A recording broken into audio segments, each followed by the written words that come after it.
How do you tell the story of a champion? Do you begin with the first steps into the spotlight? Stadium Court, age 19, winner of the U.S. Open. Do you start in the middle? The young prince, now the king of the tennis world. Or with his most glorious victory that sealed his place in history? Or perhaps you begin today, near the end of a magnificent run, at the site where it all began for one more last chance at glory. And just as one story nears its end, another rises to its peak. Over the past 2 years, Venus Williams has been writing her name in the book of champions. With back-to-back Wimbledon titles, the defending U.S. Open champion returns to Flushing Meadow, looking to seal her place atop women's tennis. The tale of two champions, next. Venus Williams getting ready to play. Pete Sampras has taken the court against Julien Boutter of France, their first head-to-head meeting. And let's join Bill McAtee and Pat Cass to check in on Pete at the U.S. Open. All right, Chris, thank you very much. Underway, sixth game of the first set. And Sampras serving now, love 30, but 3-2. Sampras up a break. Pat, we talked earlier about Sampras. What were your expectations for Pete coming into these 2 weeks? Not particularly high. I think if he can get through the 16s, once he gets going, Sampras, he's, oh, look at that. Well, that forehand sets up 3 break back points. And that's his weaker side, believe it or not. He somehow managed to get across there, but Sampras, once he gets really his teeth stuck into a tournament, he can play incredibly well, as we know. And it's the first week or so that he's fallible. 15-14. 2 more break points remaining. Boutter reached the highest ranking of his career this week, number 55. Sampras, meanwhile, the 10th seed. That's the lowest he's been seeded since he was 19 years old at the Open in 1990, which, of course, he won his first Grand Slam. We saw those pictures, didn't we? Boy, did he look young. He looked like a real boy. Boutter breaks back, and this was expected to be a bit of a challenge for Sampras. That's how Boutter has climbed up the ladder. Bit of a late bloomer, Boutter. He's just coming good now. At the age of 27. Didn't turn pro until he was 22. Some players are like that. Pat Rafter was like that. He didn't come good until he's 22, 23. Second ace. Boutter has never gotten past the second round in any Grand Slam. You mentioned 27 years old, a Frenchman. Lives in Metz in France.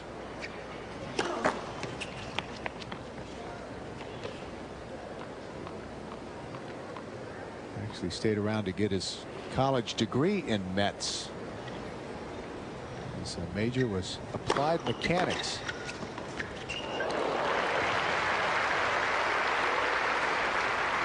And that kind of shot has had a lot of players shaking their heads over the years. A nice follow through up behind his head, up above. That's the way to hook it around.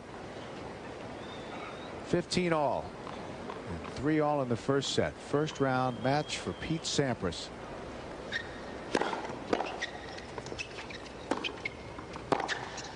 Oh, yes. Beautifully done. 15-13.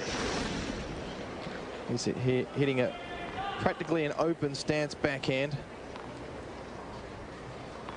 And that is the way to hit it if you can. Coaches talk about hitting your shot side on or with the foot across your body. That's old-fashioned coaching. So if your coach is doing that, telling you to do that, move to a different coach. Quite simply, yeah.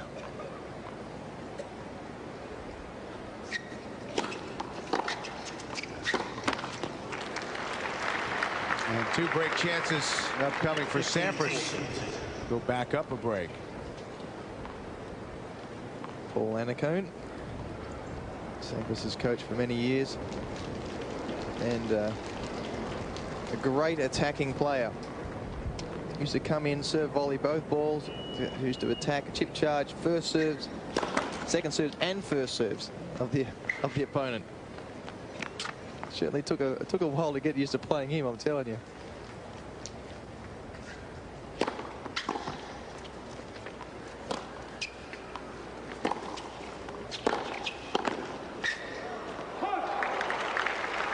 Well, poor approach shot from Sampras. Really had the ball sitting there in the middle of the court. Could have done anything with that. Just slightly mishit the ball. There's a bit of breeze out here today. The ball's moving around a little bit, which is kind of nice for the players. It keeps it just a little bit cooler without any wind at all. It's incredibly intensive. Still break point.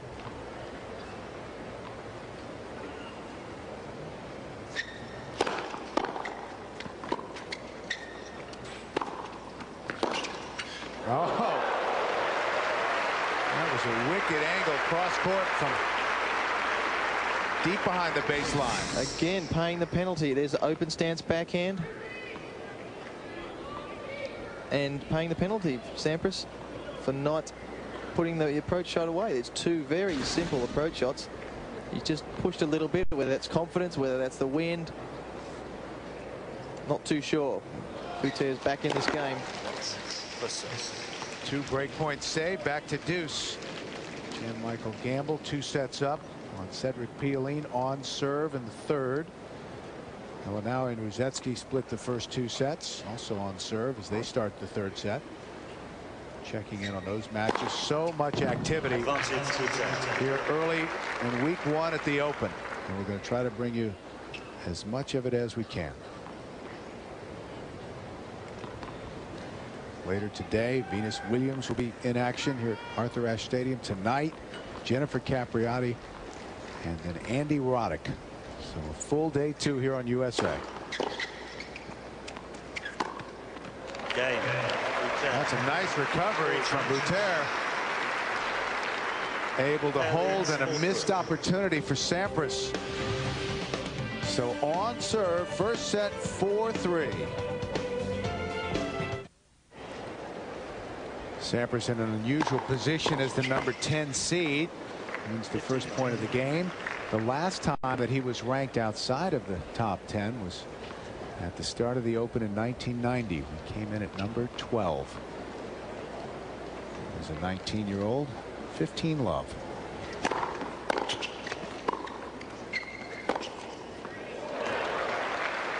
Well, Boutter's been able to do that. 15.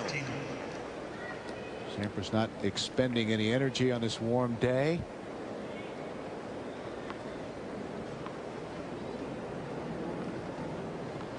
Tim Clijsters through easily, losing just 2 games. So Green tested straight sets. Here at Arthur Ashe Stadium, 15 all, and Sampras serving at 3-4 in the first set.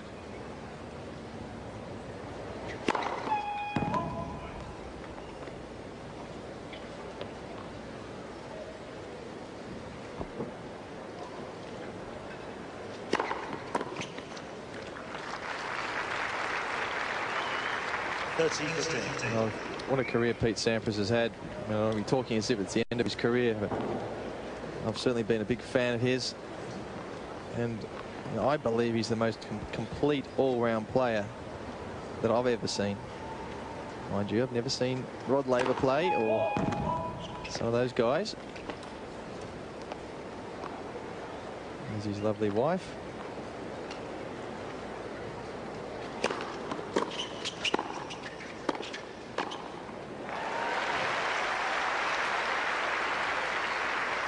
vintage Sampras. 40-15.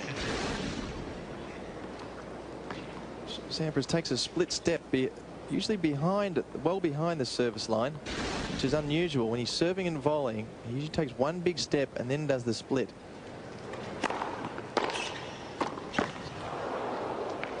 40-13. He did two then. I know at Wimbledon he only really does one. Grass being a bit quicker, the ball usually comes back quicker off the racket of the opponent. Wind is gusting a bit. Questionable is good. And Sampras. The overrule, and Sampras gets the game. Second ace. Boutter kind of shrugs. Well, he should be overruling those if is correct, because he's not on the far side of the court. There's a lot of talk about the umpires not, it's the chair umpire not being able to overrule if it's on the far side of the court and all that sort of stuff. The ball's in, the ball's in. You should be able to see it from anywhere. Mike Morrissey and the chair wasted no time overruling the call there. So 4-all, first set.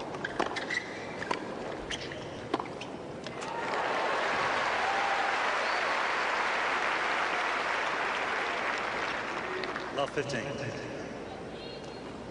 Now Gamble up a break now and 2 sets against Cedric Pioline. This is a very difficult part of the draw. This is kind of what Gamble needs. A relatively easy match.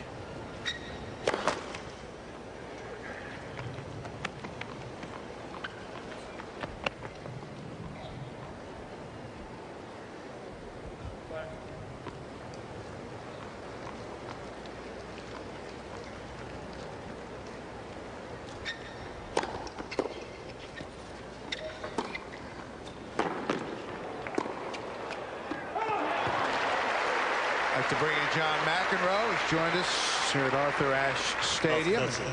You're the one who said you thought Boutter might give Pete a little workout today. He likes the fast stuff, Bill. This court's playing fast. That's perfect for him. He's a shot maker. Now, what were you talking about yesterday? That heat index? What was it? I'm willing to bet right now we're there. Yeah. Apparent temperature is about 110 right now on that court.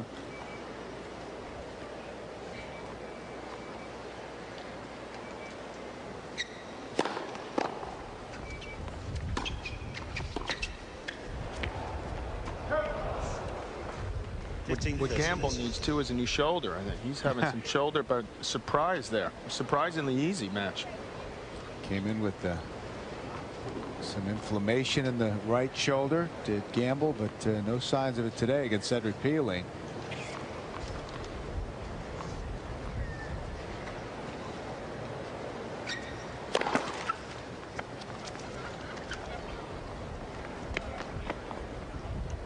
A lot of Frenchmen in the draw, isn't there? There's 11 Frenchmen.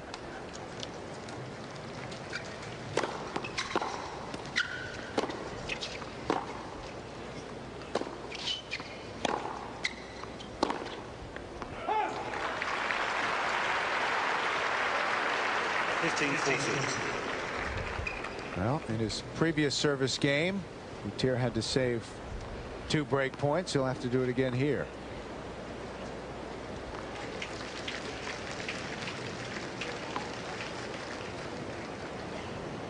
Gamble's shoulder better be good, Bill. If he beats Pioline, he plays Usney or Uliarok.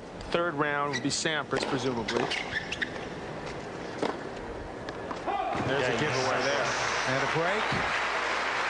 So when we come back, Pete Sampras will have a chance to serve for the first set.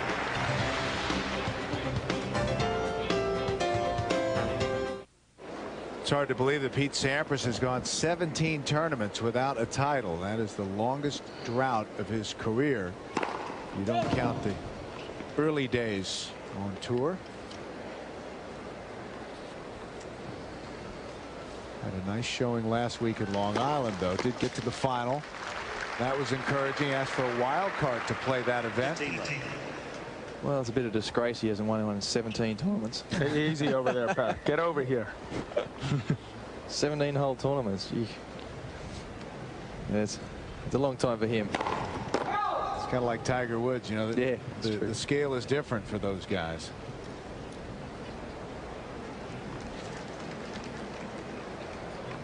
Got to the final at Long Island, lost to Tommy Haas.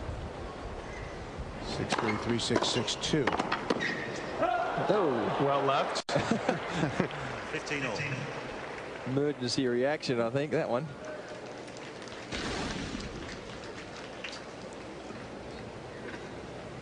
Boutter, 55 in the world, his highest ever ranking. So now I got a shot at winning some matches here. Sampras first round.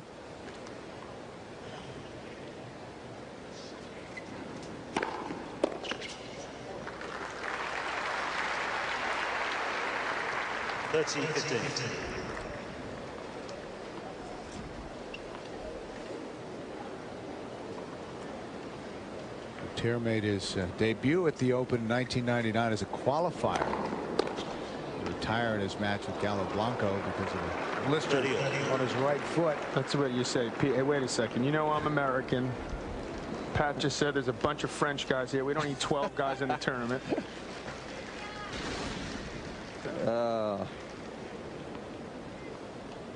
Ooh. That's what I'm saying. That could have gone either way. I was going to say. Half in, half out, still in. Little dicey. 30 all. Oh, mate, as a New Yorker, you used to get those called for you, didn't you? Yeah, all the time.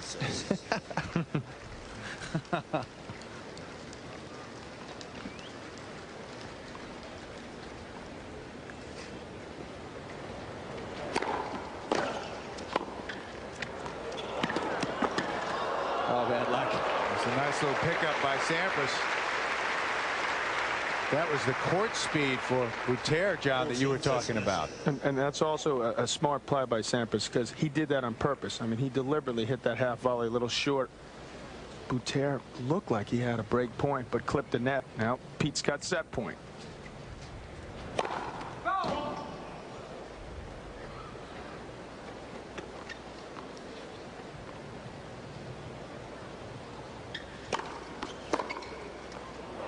Clean winner. Seemed to freeze Sampras.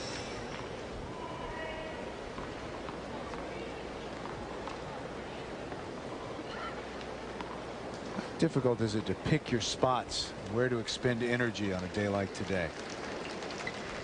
I would say win the first set. That's a key one right there. Get off to a good start. Here's Pete's wife of about a year, Bridget Wilson. See, now Pete's got to worry too because her career is on the rise. So he's going to be. He said, "I've been all over the world for 15 years. I don't do anything except in LA and New York." And another set point. Beautiful serve. And the first set goes to Sampras in 36 minutes. 6-4 for the four-time U.S. Open champion.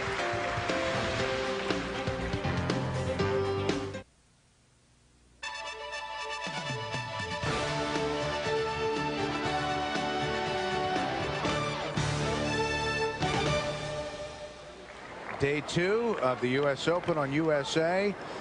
Louis Armstrong Stadium. Jan Michael Gamble trying to serve it out against a former finalist here, the Frenchman Cedric Pioline. Pioline certainly had a rough day today. Nothing's gone wrong, but Gamble's played well.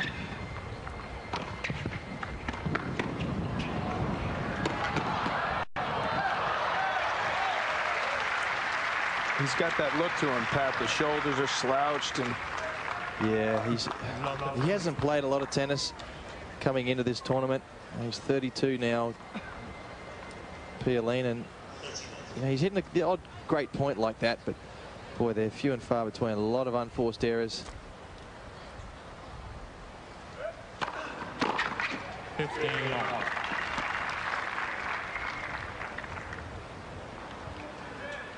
Actual unforced errors 43 for Pioline and 14 for Gamble. That's a big difference. Gamble must be feeling, as you see him 2 points away, feeling like the forgotten man. We all talk about Sampras, Agassi all the time, but now Roddick, the young guys.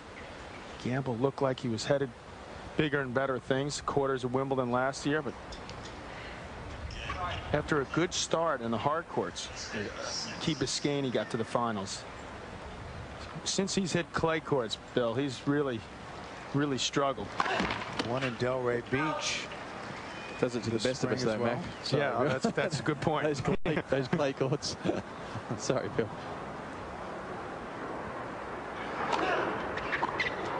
What's really surprising, John, I think, is that Jan Michael's been seeded in all 3 of this year's Grand Slams prior to the Open and lost in the first round in all of them.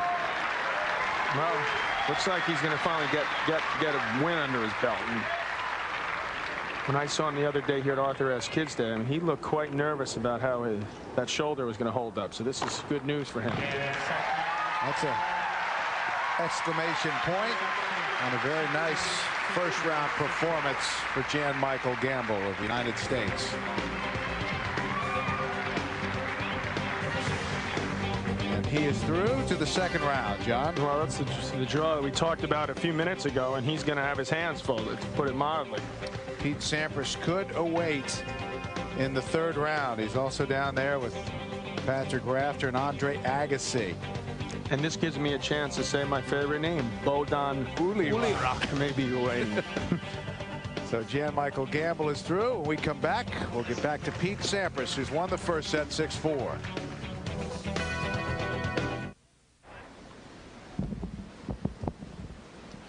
Back on the grandstand. That's the story. Greg Rusetsky able to come back in that second set on serve. In the third. And Elanawi appreciates that effort. Well done. That is an excellent encounter going on there in this match. This is Elanawi was seeded about a year ago and was a top 20 player. He struggled with some injuries. He's gotten back in form. He's in fabulous shape. He's always extremely well prepared.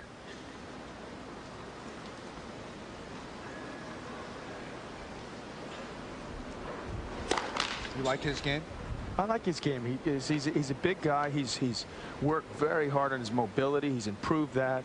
He's added some variety to his game, and he's one of those good guys, the well-liked guys in the locker room, pulling for him.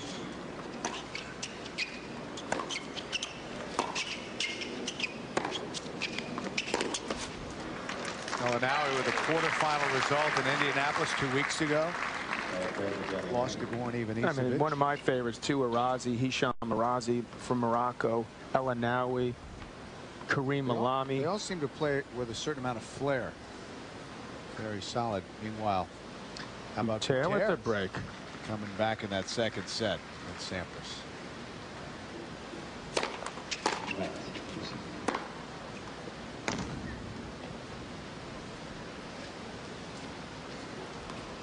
And why do you suppose these Moroccan players play with flair?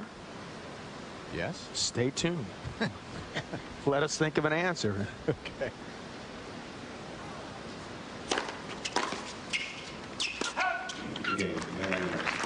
That's why we hired Pat. Oh yeah, I know the answer. I'm just stalling for time here. He's just taking his shirt off again over there. Level at 4. Lovely day. Why not? A bit of sun. Well, they've got an interesting coaching scheme. Of course, they play a lot on the clay, and they've just had a good bunch of players, and a couple of good coaches who, you know, coach much of the way that the French coached. You know, the French players have, generally speaking, have got all the shots, and they have for many years. You know, if you go back to Yannick Noah or Henri Leconte, Cedric Pioline, well, not today particularly. Didn't have too many shots today, but generally speaking. Hisham Arazi, one of the names John mentioned, actually lives in Paris. So he's got a combination of both. See the time of the match, almost 2 hours. Well, that's huge for a country like Morocco. I mean, that's the first year they've ever made it to the main group in Davis Cup. So maybe some more money for the younger players.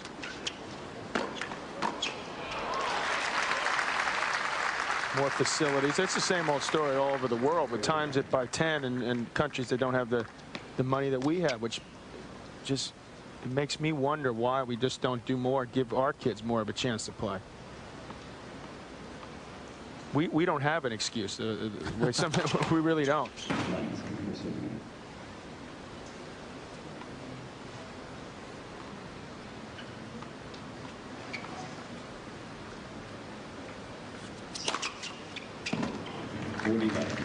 It's a tough one for the left-handers to hit that one out there. Very tough to read for the opponent. So Ruzetsky trying to serve a love game and does. Another ace. So again, on serve in the third set. We'll be getting back over there in just a moment. Watch the conclusion of that set. Meanwhile, Pete Sampras at Arthur Ashe Stadium. 15. And Julien Boutter is off to a very nice start after dropping the first set 6-4. It's 3-love in the second. Sampras serving at 15-love. One thing's clear with Boutter, he's going to go for his shots. He just goes for broke. What do you do when you're in against a guy like that? Just hope that he starts to miss the mark a bit? You go back to basics. I mean, you really just make sure your feet are moving. Just you know that he's not going to be able to keep up that level if you hit consistently deep or just place the ball. I mean, Sampras doesn't need to hit every serve as hard as he possibly can. He just keep firm and don't get discouraged, because he'll go through runs. Here's a run right now where he's Pete let down a little after winning the set, and to his credit, Boutter has taken advantage. So what you're going to see Pete try to do is not expend a lot of energy on his serve, but hold, and then make a couple of real solid attempts here to get back in the set. That was pretty good. Serves at love. Brett Stevens, he's Sampras' fitness trainer from my hometown, Melbourne, Australia. Trained with the former Aussie rules player. You know how crazy, mad, extremely fit those guys are. I heard they weren't that fit down there. There was a big. You think he's tweaking you just a little bit, Pat? Well, we don't. Some of us aren't 330 pounds and wear helmets like some of these girls that play this game. And pads.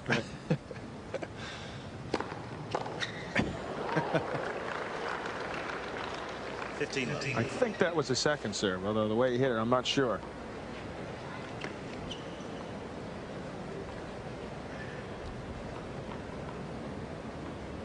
$15-love.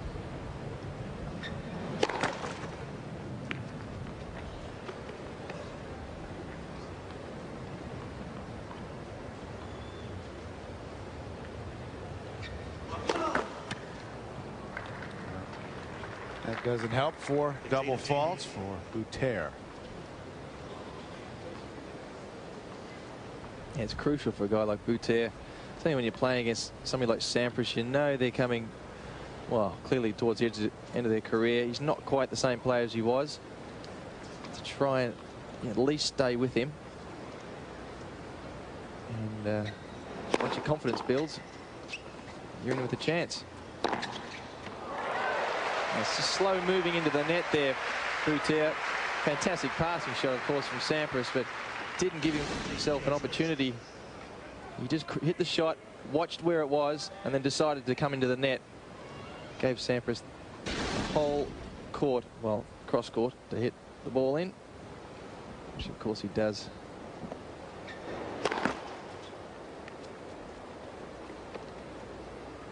That's what you don't see a lot of these days, is the players coming to the net being aggressive and really getting in fast.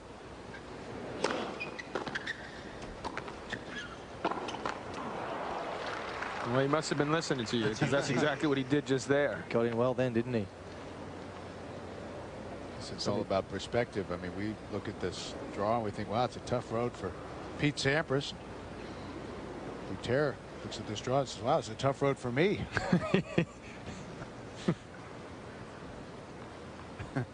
30-all, 3-1, second set. Let's. That brings up an interesting point, though. Is Sampras vulnerable? Do the other players look at him now as being vulnerable? They're not as afraid of him. I mean, it's true. So he's going to have to work that much harder to get himself as fit as possible. I mean, he's relied so much on his incredible ability that he's gotten by. And it's not that he's not fit. I mean, let's be clear on that. I mean, we're talking about guys that are like animals out there that train 6-7 hours a day. I mean, look what Agassi's done at his age at 31. That's on their days off. 7 aces for Boutter. And here's a guy, I mean, people don't know this guy. I mean, this guy's a huge serve. I mean, this guy can play. You got to say 10, 15 years ago, 20 years ago, that the depth of men's tennis just wasn't there. And Mac, you got to admit that. You'd cruise through the first couple of rounds unless you're unlucky. And certainly now there's 32 seeds. All players are good. It's 5 doubles. Is there more of any given day kind of thing? There is. A lot of guys and the thing is that there's players. I mean, when I came on the tour, the first tournament I played, I won a 1 round in a tournament, and I went immediately to 270 in the world with 1 match. There's 2,000 people on the rankings now. I mean, the difference between someone that's up 100 and 500 is not as great as people think.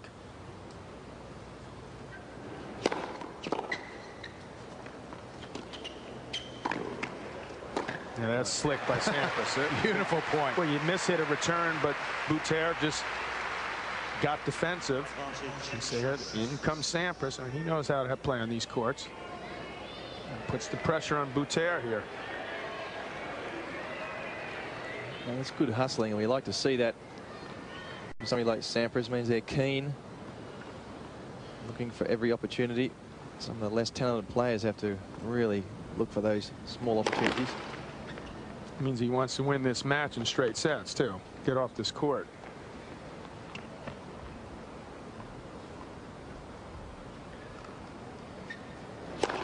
Oh, dear. Thank you very much. Back on serve. 3-2 in the second. Back with more from the Open on USA in a moment. Welcome back at the U.S. Open. Greg Rusedski, after splitting the first 2 sets. Match point in this is set point in the third. And Rusedski with the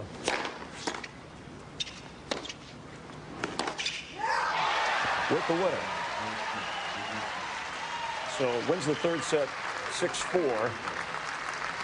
After again splitting in the first 2 sets. We'll keep you updated on that. We'll also go back to Pete Sampras' match in just a moment. Joining us here in our USA Network studios, Jan Michael Gamble, coming off a straight set win over Cedric Pioline, and good performance there. And it must feel good after having some physical problems and not getting past the first round in the other Grand Slam events this year. You advanced quite well here.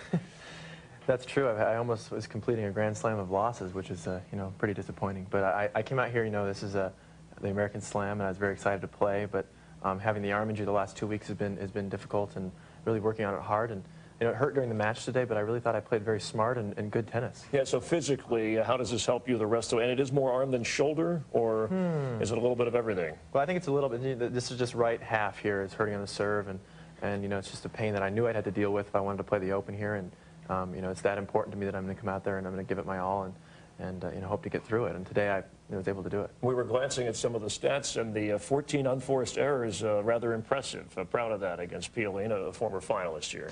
Yeah, I think that when I'm playing great tennis, I'm having that, you know, 14 unforced errors for a guy that hits as hard as me is pretty good. You know, the one thing I have been doing the last 2 weeks is really doing a lot of sprints, a lot of extra footwork drills, and it's paid off. I felt like I was faster today than I have been in a while. I even got to one short ball today that I got there too fast. And I'm like, what's happening? You know, usually I'm sluggishly trying to get to the ball, but it's pretty happy with that. Yeah, later tonight on USA, we'll see Andy Roddick in action. I know a good buddy of yours, and you really felt that hype that he's getting more and more of. Now, does that take a little pressure off you to see him kind of get that? Well, you know what would be the greatest, I think, is for Andy and I to have to start a good rivalry. I think we've been missing that. You know, we've had Pete and Andre, or you know, Courier and these guys playing against each other, But besides them, we haven't had a really good American rivalry for a while. And I think that if Andy and I started playing in hopefully the latter rounds of tournaments, that'd be really good for American tennis, and I think it would help both of our games. All right, especially me. Nickname is Hollywood, of course, and you actually played. I know you're a big Trekkie, right? And you played William Shatner in a little tennis before. Now you speak Klingon, right? I don't know. I don't speak very much. No, but can you give us a line in Klingon? Bill Shatner is a good friend of mine, though. He plays good tennis, and actually, when I play in LA, he comes out to all my matches. Okay, he's not coming out to the Open here. He's not coming out to the Open, but I had a great crowd out there today. A good friend of mine, Clyde Drexler, Clyde the Glide, was out there today watching me. Former NBA star. And I didn't disappoint him this time. I lost my last match he watched, so I was happy with that. All right, well, keep up the good work, and you can teach us a little Klingon in the break. Hope to see more of you here at the U.S. Open. All right, let's get back out to Bill McAtee and John McEnroe. We'll check back in on Pete Sampras. All right, beaming you out to Arthur Ashe Stadium. Sampras and Boutter level at 3 and 15 all. 13-15. That's 8 aces as Boutter continues to serve well. Julien Boutter of France didn't turn pro till he was 22 years old, enjoying the highest ranking of his career coming into the Open. And number 55 and 40-15.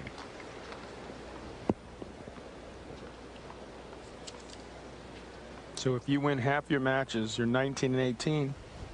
Gives you 55 world ranking. 261 grand so far. Endorsements. Not bad. Fame, fortune. Not a bad job.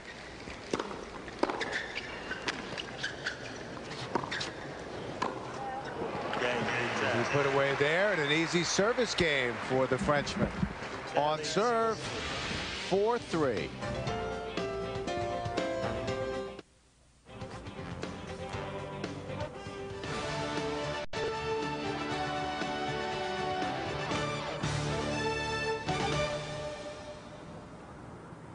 And welcome back to the National Tennis Center, Flushing Meadows. On USA Network, our continuing coverage, day 2 of the U.S. Open. You heard from Jan Michael Gamble with a win in advance, and a good buddy of Andy Roddick, who he told us they'd love to create an American rivalry like Pete and Andre. And Andy is standing by with our Summer Sanders. Summer? Thanks, Chris. Andy Roddick, who just got done working out before his match tonight. Now, last year at this time, 338 you were ranked. Now you're 18. Has it been an exciting year for you? Yeah, definitely. I mean, I've gotten lots of opportunities, and I've played some good tennis so far this year, so it's been a good year. Your first round matchup is against Slava Dosidel. What are you looking forward to, and what do you expect from that match? He's a dangerous player. I think he was a quarterfinalist here 2 years ago. He likes the fast courts, and it's going to be a shootout, so hopefully I can play well. On the personal side, you're turning the ripe old age of 19 in a couple days. What are you planning on doing? I don't know. Hopefully I'll get a win, and I'll still be in the tournament. Well, we hope that, too, and we hope you have a happy birthday. All right, thanks a lot. Enjoy the match. Let's go back to Bill, Pete Sampras' match. All right, Summer, thank you very much. That's a good point. That would be something to see a rivalry between Roddick and Gamble. Jan Michael made the point it would be certainly good for the tennis of both players, and probably not a bad thing. Be for even American good for tennis him, in general. too. Yeah, it would be. Look what we have here. Boutter now back with a chance. 2 break points. Chance to go up 5-3 in the second.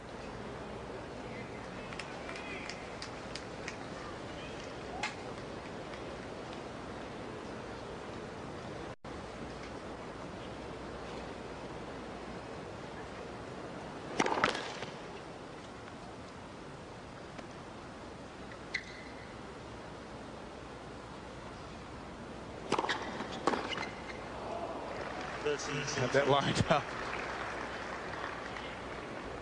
Disappointed. Well, see, he goes for it all. So you say to yourself, Almost expects that. From up here, though, you say, why did he have to go for such a big return?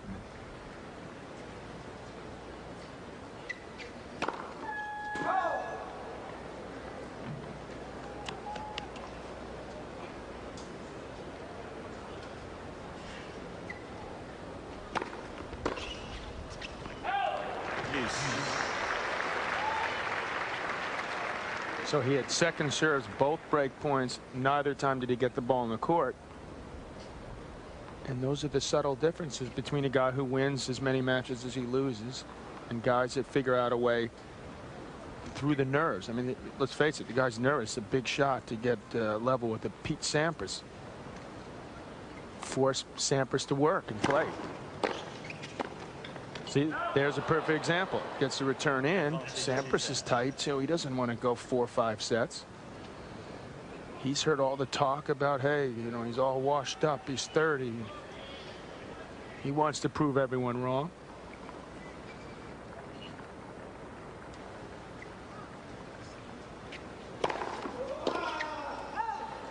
Not going to win too many points returning from where Boutter was. Roger Federer, who has not played much recently, has won his first round match. Lars Bergsmuller. Federer in the Agassi section.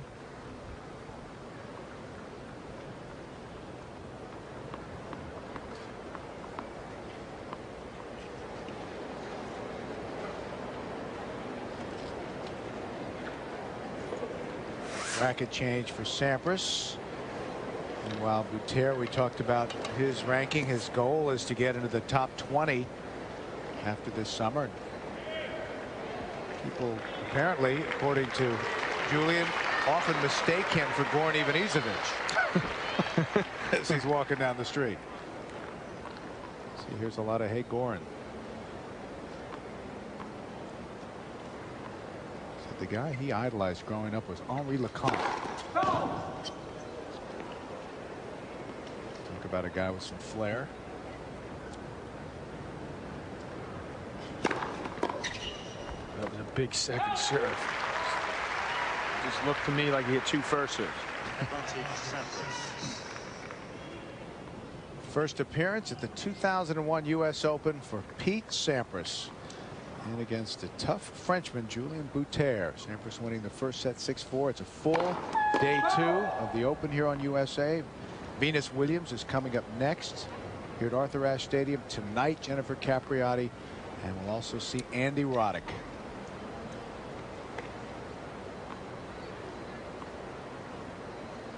Game point for 4-all. No overrule. Boutter thought that was wide. Morrissey in the chair.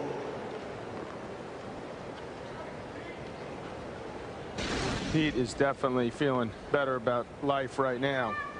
Gets what appears to be a rather good call there and gets himself out of trouble. Stays in this second set. He's been down a break back.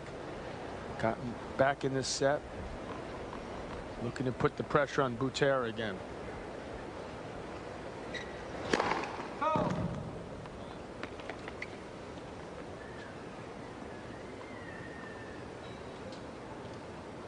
A bit of a surprise. Zabaleta winning the first set.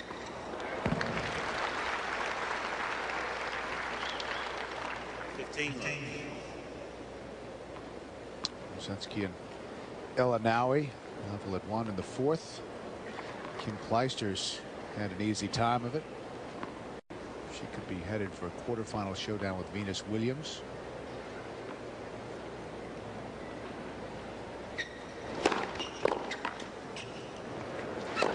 That was a nice serve.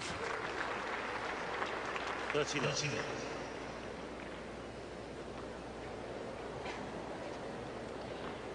One thing when you watch, you talked about flair. One of the things that helps players, these Frenchmen, for example, they're very relaxed. I mean, it's not until they hit the ball that they tighten up and firm up their bodies. I mean, he's got a nice flowing motion on his serve. His shots like Piolín, nice and loose, and then they whip it. They're well coached, or they've watched the right players growing up, because they don't put a lot of strain on their body the way they play. Which helps a guy like Boutter sort of peak really at 27. He's playing the best tennis of his life.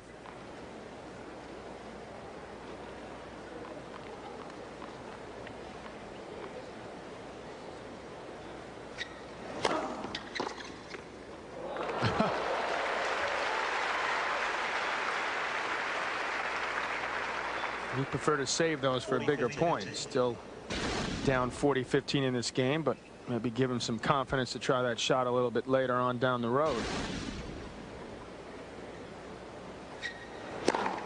Game, Boutter. That's 10 aces for the Frenchman, and it's 5-4 in the second.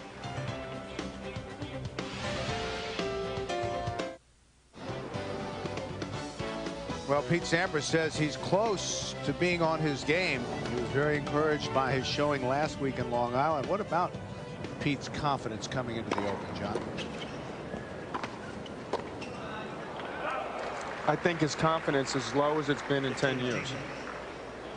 But that's still higher than most players. It's a different scale. It really is. You talked about when we mentioned that he hadn't won a tournament in 17, and we said that's, I mean, most players never win a tournament on the big league tour. Don't even know what that feeling's like. Most players don't win 13 tournaments. They don't win certainly 13 Grand Slams. So it's rarefied air where Sampras lives. 30 love.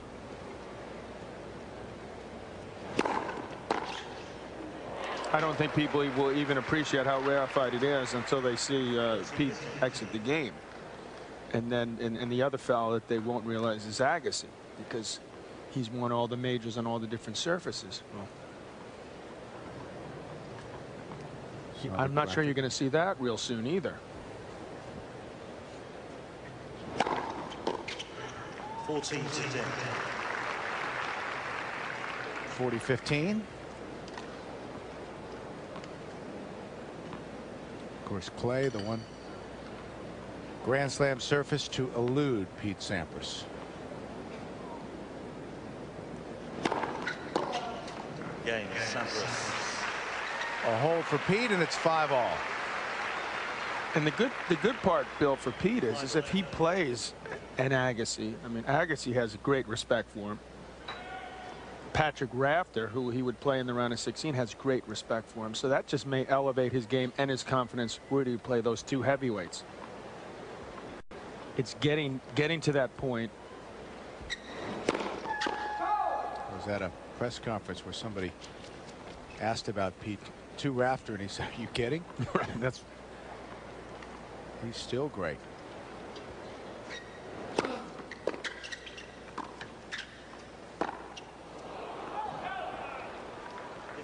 That wasn't too great. That was very loose. And next up, defending champ. Venus Williams versus Duho Potsova. Tracy out here quick. Duho Potsova. Oh, I've been practicing at home.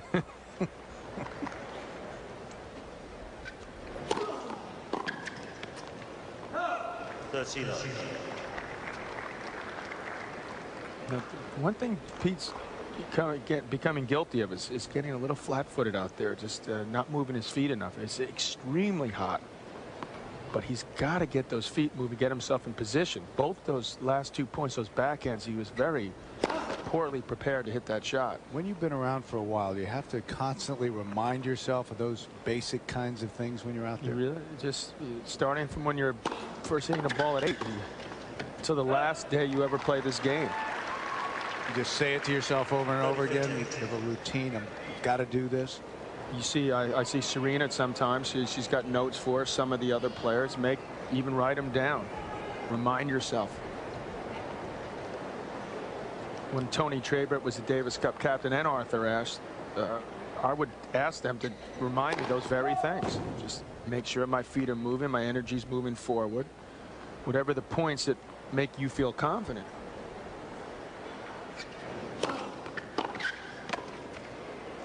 There's a nice return at the feet, which is why I'd like to see coaching maybe once or twice in a match. I think the play may be elevated. It just adds an element of interest and intrigue, I think, rather than have those coaches sitting there expressionless, really having nothing to do with the outcome once it starts.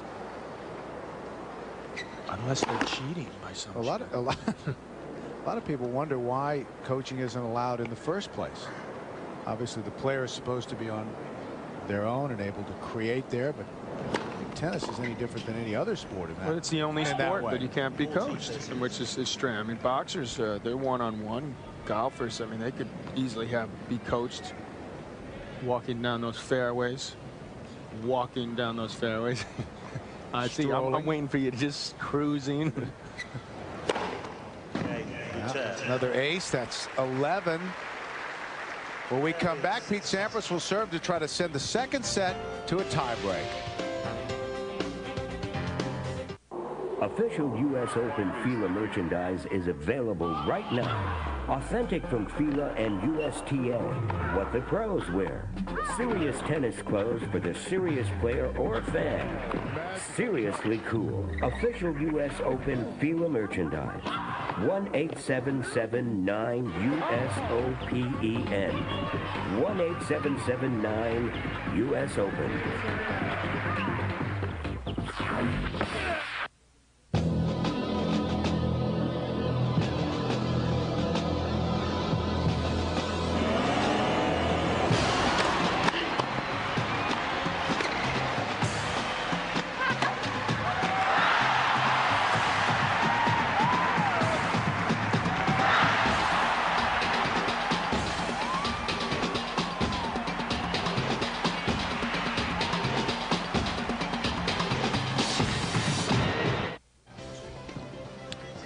Well, Pete Sampras in a pretty good one here in the first round of the 2001 U.S. Open as we welcome you back to the USTA National Tennis Center. Sampras serving at 5-6 after winning the first set 6-4. 15 all. That's what we've seen Boutter do throughout the match. He reminds me of Piolín quite a bit with that backhand. Can maneuver that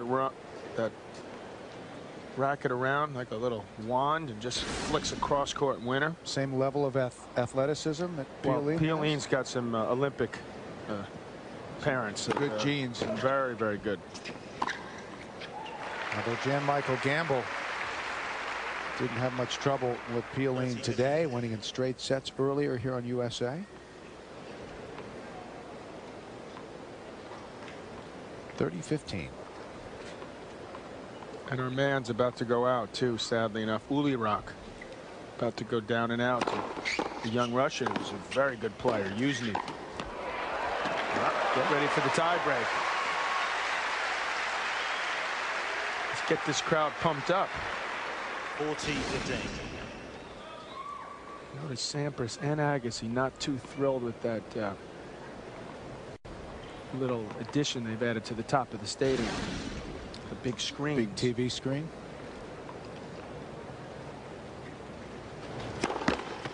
So both players have requested that they not show the live action and just show the score and the ace count. Much to the USTA's chagrin. Nicely done. That was pretty easy. 6-4. Tiebreak. You go out there in 100-degree weather and knife volleys like that, it's not as easy as it looks. The good ones always make it look that way.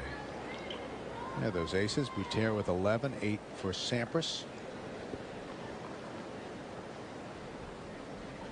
How distracting do you think it is for the players? I don't think it's that distracting. I think it's just a new thing. Got to get used to it. Yeah.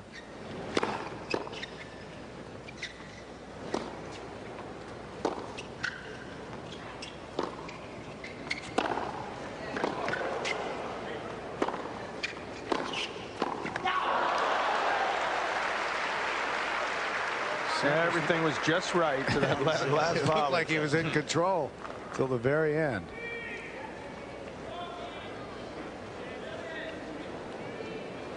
That's the perspective, well done by our director Bob Rosberg, from the court to the TV screen above. Now, having said that, I'm supposed to play Becker a match late at night, so you can ask for it to be turned off. Yeah, man. If I'm losing.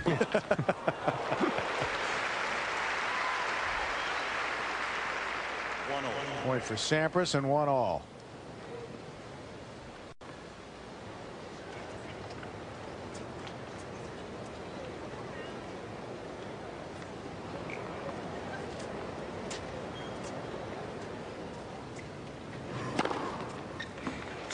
Another ace. That's 9. 2-1.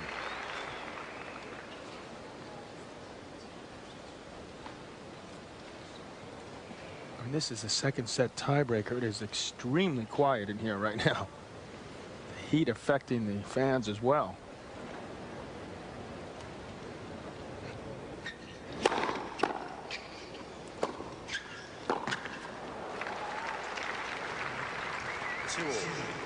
What is the biggest difference between the Sampras that you're seeing today and the Pete of 3, 4, 5 years ago? I think people that watch tennis know how important the mental part of the game is, the confidence and the belief. But physically, he doesn't look quite as mobile as he used to. I mean, that shot there, he just didn't get around it. Boutter's got a lot of power, having said that. So the nerves play havoc with your movement, slow you down, make you feel heavier.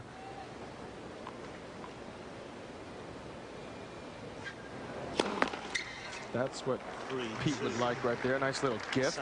He's giving him 7 double faults.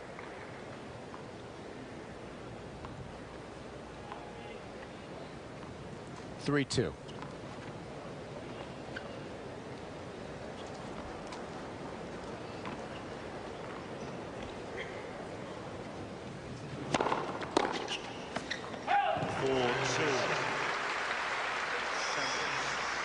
Change ends. There's that glorious moment where you realize that ball's going to go long.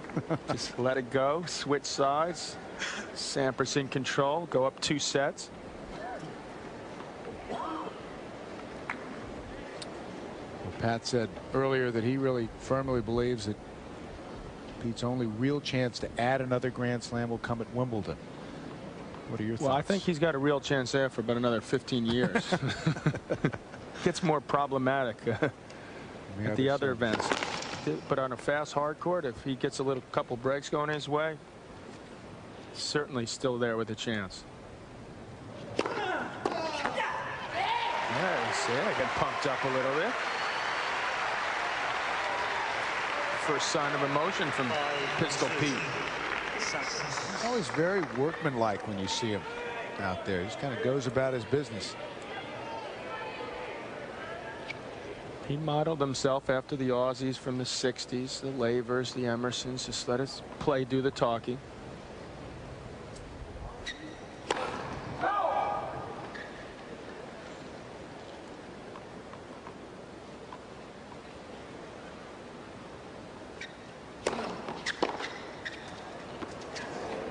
That's nice. You see, Boutter made that shot a whole lot more difficult and paid the price. Sampras sensed the opportunity to put some pressure on him. He's got a bundleful, 4 of them, set points.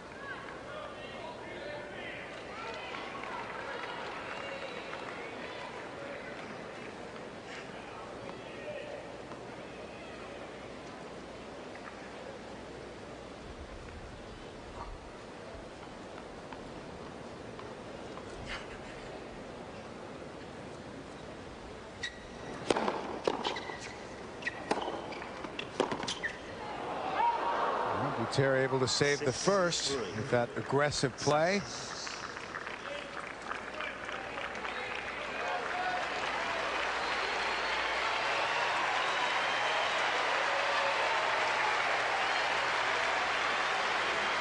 Three set points remaining, though.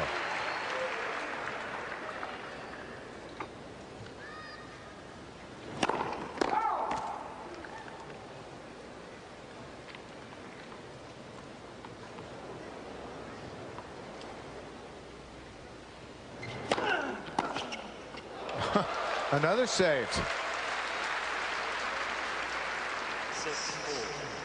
Sampras.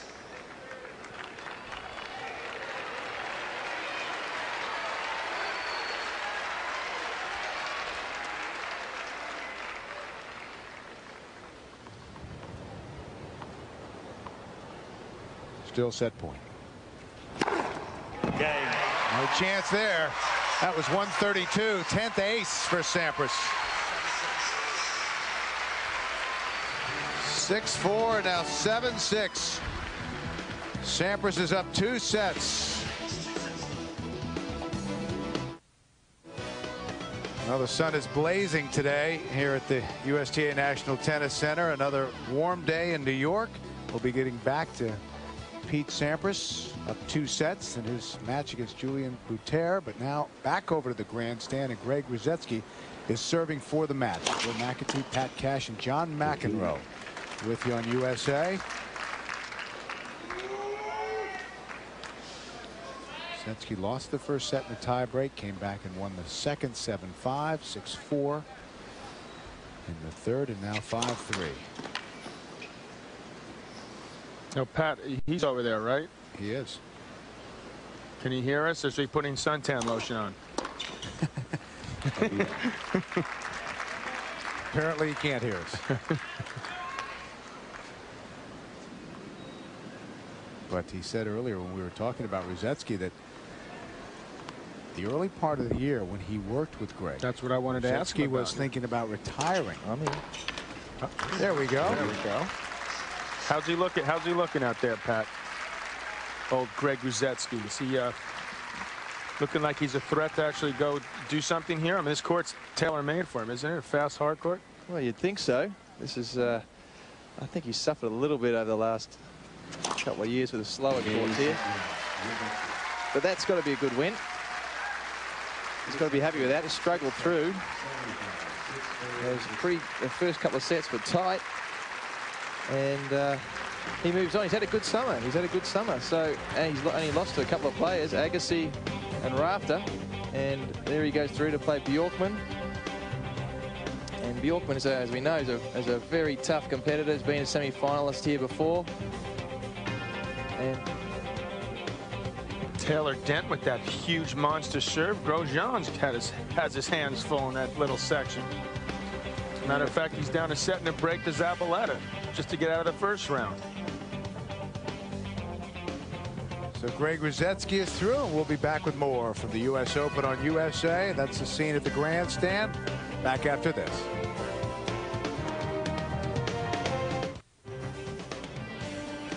Welcome back to USA Network's continuing coverage of the 2001 U.S. Open.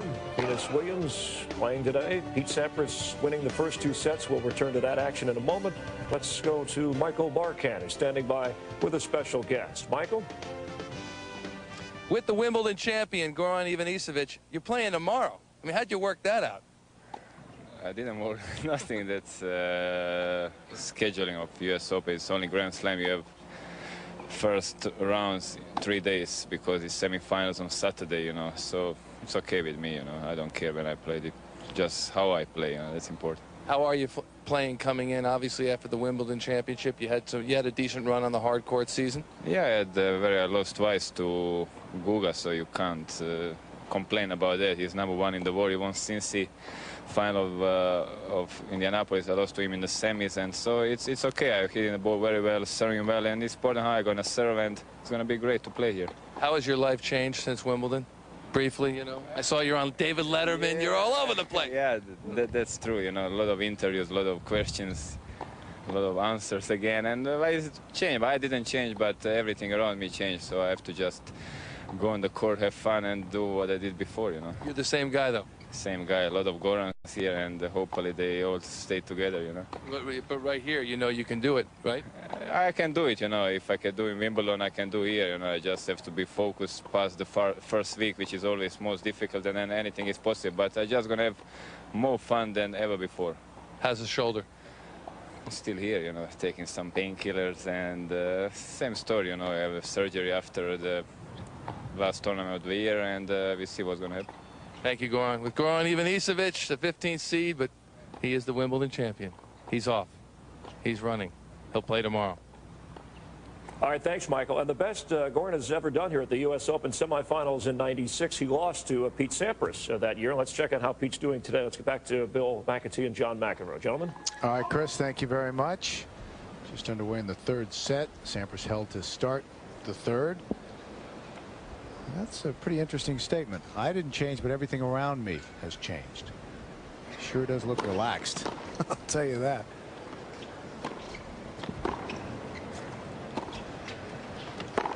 What do you think about Goran and his chances here at the National Tennis Center? Well, the court is fast, which is good for him. And we know how big he serves. And I think his attitude's just right. I mean, he keeps telling him, look, just have fun, enjoy this. I mean, even he probably didn't think it would happen that he'd get in a wild card at Wimbledon and win the whole thing. Yeah, he could have gotten good odds against that. It'd been so close. You know, 3 finals. That was just as a fan, that was a tough match to know who to root for. You know how much it means for Rafter. Goran was such a great story. And the crowd was just so amazing for that match. It's the greatest crowd that I've ever been part of in a tennis match.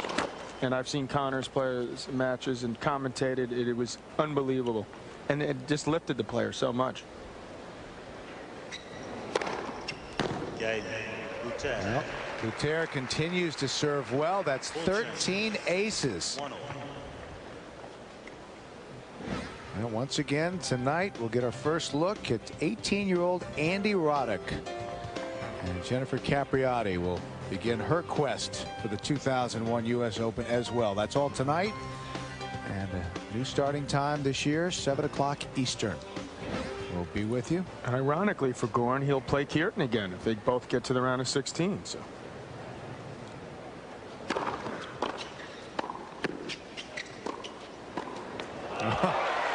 Beautiful movement, wonderful touch from Sampras. Well, it's that good deep volley that set up the open court, and now Pete knows that he's in a position to do pretty much anything he wants to. He wants to show the fans he's still got it.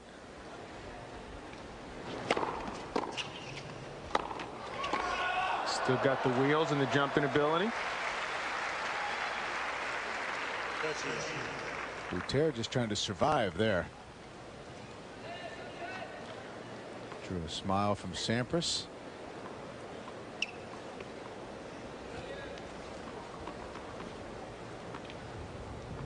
One all 30 love.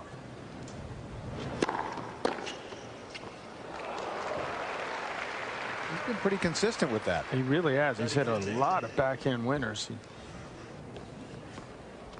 That's a case where if you're returning serve, you're playing someone who hits the ball into your body, that the spin that was on that ball, you've got to aim for the middle of the court. You're going to wreak havoc on you if you don't. And see, he caught it late and went in, so it looked like, hey, that's exactly what I meant to do.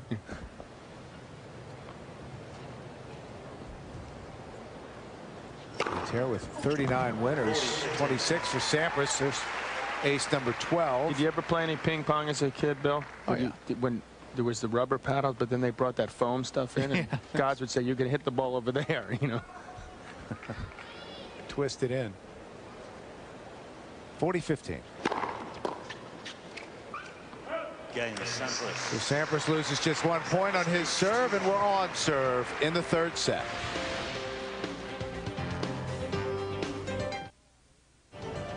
Well, not all of the action is on the show courts. Pretty big crowd gathered to watch Andre Agassi practicing out on court number 4 here at the National Tennis Center. How did he look to you last night? Pretty good? Go ask Mike Bryan how he looked. Tough for Mike. That's the look idol. We prefer to miss. So there, Brad with the shirt off. Don't pan right, whatever you do. So Andre very successful in his first round match last night. Boutter serving at love 15 and 1-2 in the third.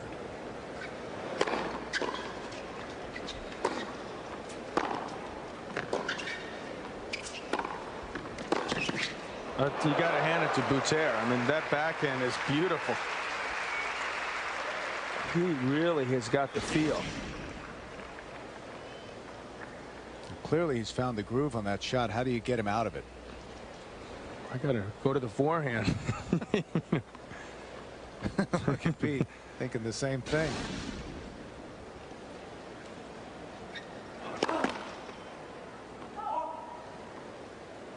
He said, you got lucky on that backhand. Now give me a double full. Give me a little.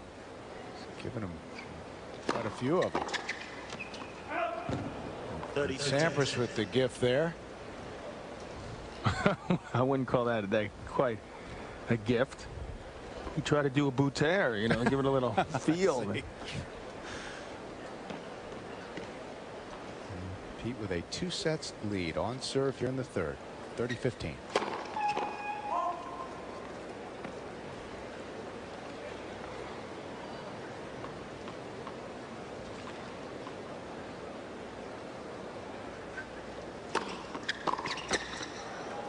40-15. Pete, on the other hand, has really struggled in that backhand. His forehand looks like he's got it under control, but that backhand, he's really not hitting with much confidence.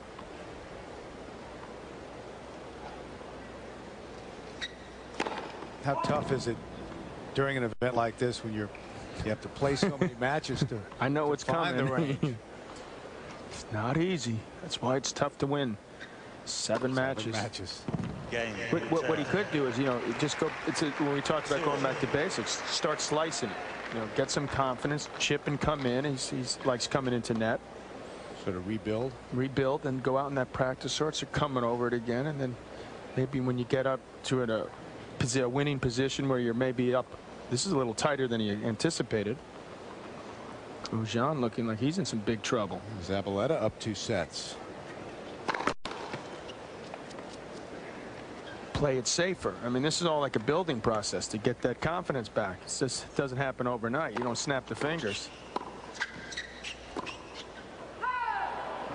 15 love.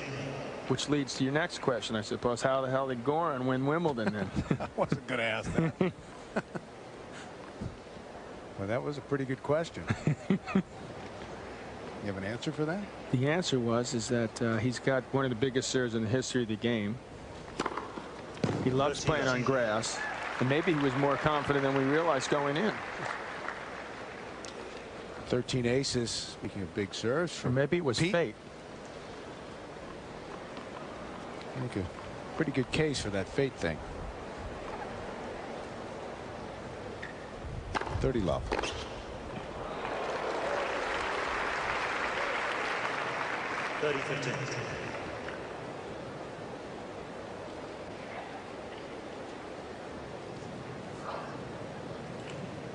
Boutter has given a very nice accounting of himself today, despite being down 2 sets.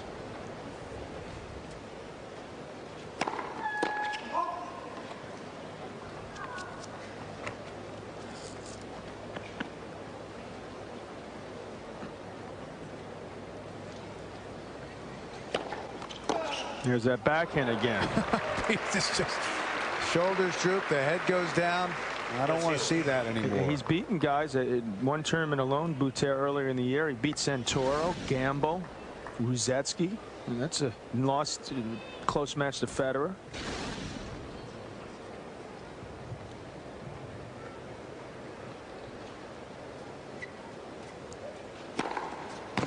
He beat Todd Martin and Tim Hedman at Rome on clay, so he's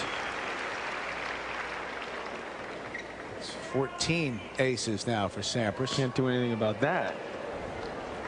That was 130 miles an hour. Point for 3-2. That's for six.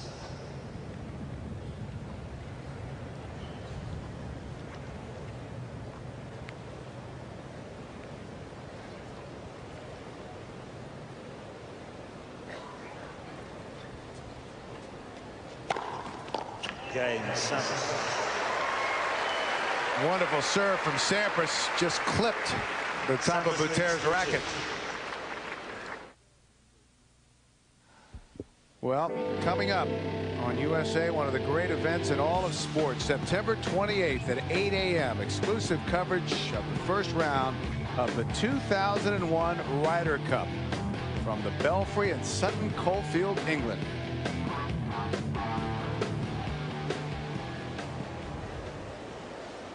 Back at Arthur Ashe Stadium, Julien Boutter serving against Pete Sampras, trying to level the 3rd set at 3. There's the skyline. Had some rain in the forecast, but so far, not a drop. Can't beat that skyline. That's pretty nice, isn't it? In the evenings when the sun sets right behind that. Now you're going to be over at Wimbledon. What are they playing that at Wimbledon too? No, the Ryder Cup? It's outside of Birmingham, Sutton Coldfield at the Belfry. That's a great event. You like the Ryder Cup, right? You've watched it? I saw Ben Crenshaw actually out in California. Guy's still recovering from it. Those guys were jumping up like basketball players when they came back, right? Yeah, that was the greatest comeback in Ryder Cup history at the Country Club in Brookline 2 years ago. Europeans feel like they have a lot to atone for. That's coming up the end of September on USA. You saw me and Ben Crenshaw once, didn't you, in the 1980 in the Hollywood Squares? Is that right? We go way back. Wow.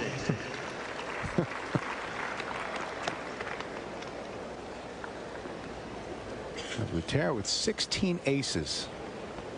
40-15. Actually leads Sampras, who has only 14.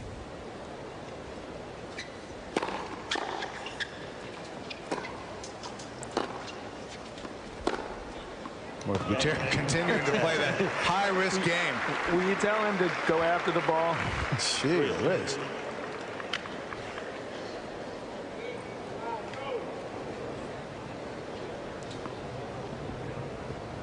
Three all in the third. Sampras with a 2 sets lead.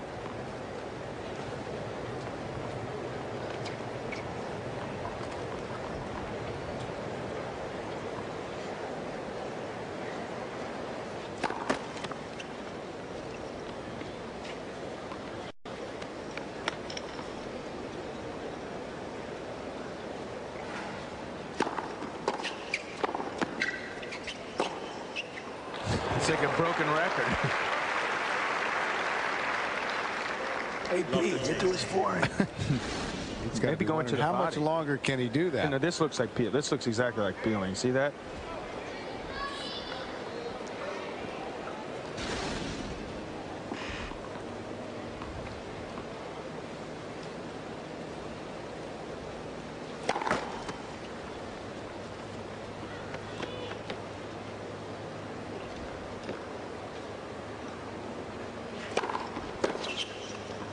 Yeah. 15. Just wide. 15 all. See, that's one thing about the great players. So you look at Sampras. I mean, how many players would have the guts to go right back to his backhand? He's going to stick with his game plan. He believes he's better than Boutter. 30. And it's not to get discouraged. The guy's going to hit some winners. I mean, that's a given. This guy's a big hitter. It's one thing to hit winners, another thing to win sets. Which Boutter has yet to do against Sampras. That's the story. 2-love, 3 all.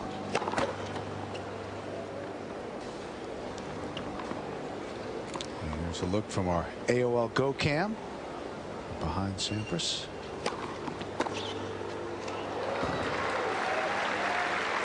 AOL has bought GoCam too? I guess.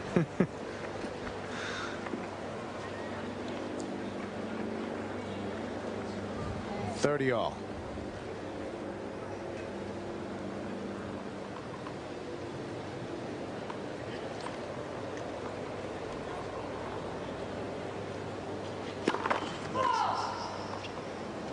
I mean, there's a perfect example of the last point. You say, okay, Sampras, he goes over to the forehand. Boutter does the same thing. He's been doing on the backhand side. Whacks a winner. That's second 6.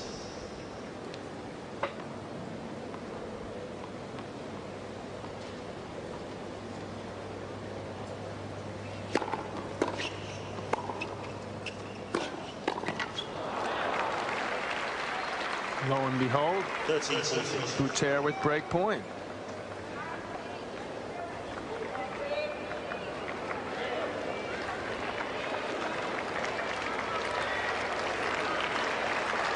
And this wouldn't necessarily seem like a huge point from Sampras's perspective, except that in this heat, nearing 2 hours in this match, Pete does not want to be out here any longer than he has to. Deuce.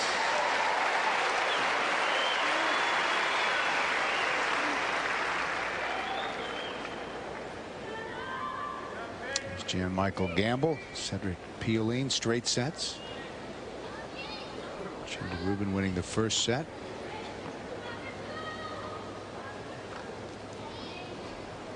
Here it's deuce, 3 all in the third.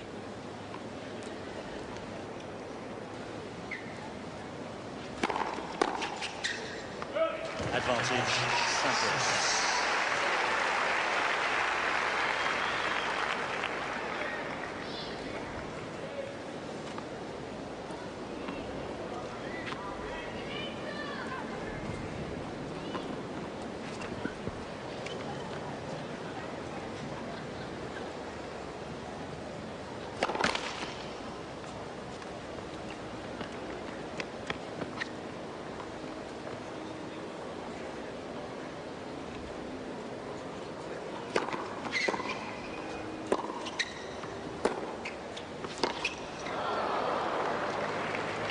Deuce. Racket slip. Well, racket slipped. The footwork was a little sluggish, and confidence on the backhand. I mean, Boutter is just swinging away. You can tell he's confident. I'd like to see Sampras, just work at just what Rafter does. He just sort of slices the ball back, gets himself in position, waits for his chance, then attacks. Oh, what a return. Crickets.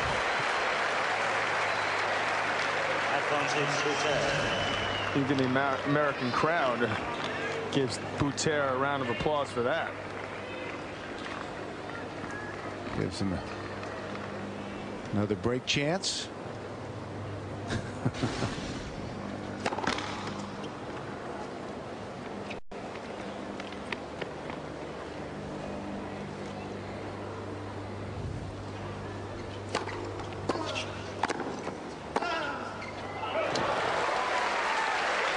So close. Deuce.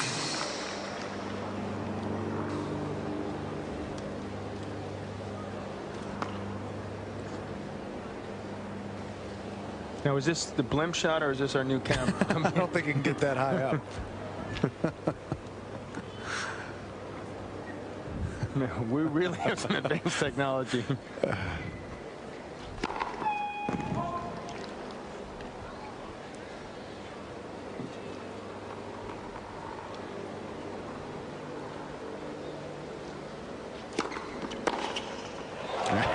Have we seen that before? Wow. Advantage, Boutter.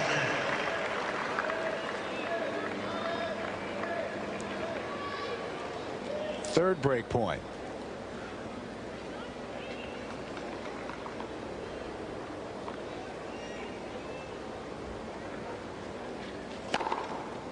Deuce. That's the way to save it. 15 aces. Too.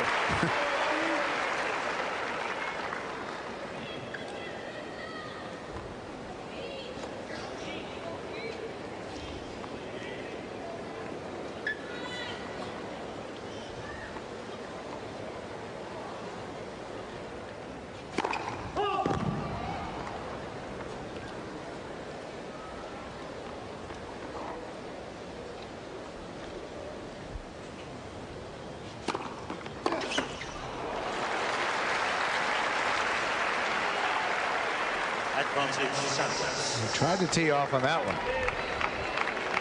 And that's what Pete is counting on, that he's not going to be able to do that consistently for 2.5 hours.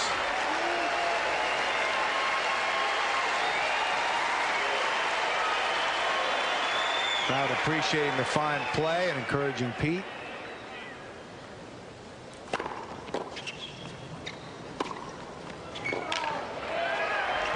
There it is. Sampras able to save 3 break points. And he holds for 4-3, up 2 sets. Sampras leads 4-3. And that's the view from the Goodyear Blimp Stars and Stripes above the USTA National Tennis Center. There you go. I hope they're dipping down on purpose there. Oh, wow. Providing some unique perspectives of the 2001 U.S. Open.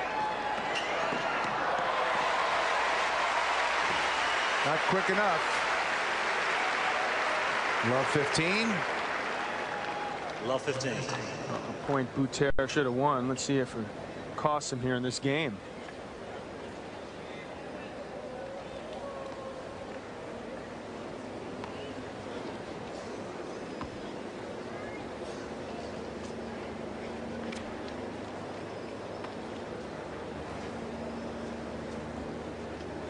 Grosjean trying to mount a comeback.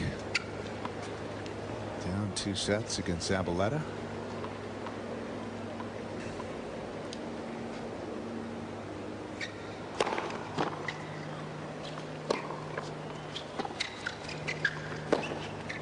Yeah, that was the play. See? He just blocks the ball back. Boutter stays back. Chips, comes in, puts the pressure on Julien. Now at love 30. These two have never played before. Look at how they stack up side by side. There's Sampras with 63 career titles. Boutter with 0. Pete's U.S. Open record, a gaudy 58-8. And Boutter 1-2.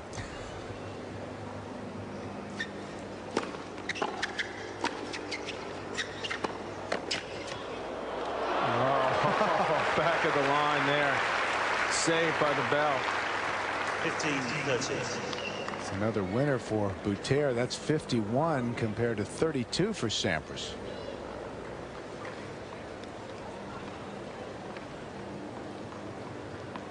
Paul Anacone's got a patent on that look. Doesn't change much, does it? 15-30.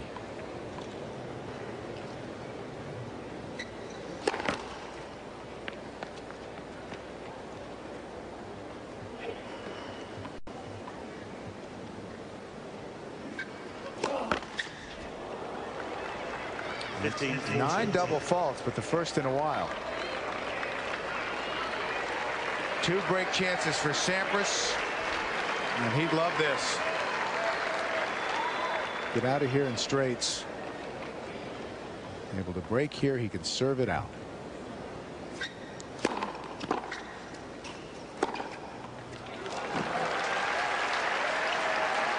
Boutter didn't pull back any. He's not going to do that. That's not in the playbook. No.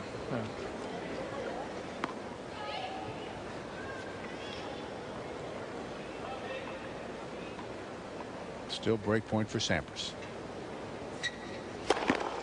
Let's Boutter. Sometimes you can get lucky too. That serve was going to go wide, hit the net, and bounce in the court. What do you think of playing the lets and the serve? You like that idea? I actually do. It could be exciting, don't you? Yeah.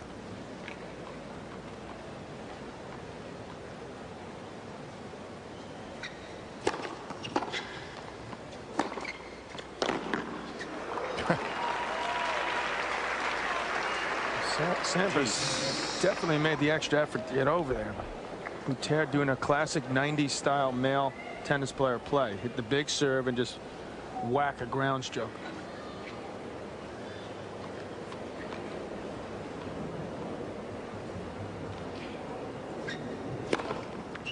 Advantage Boutter. It's 17 aces for the Frenchman.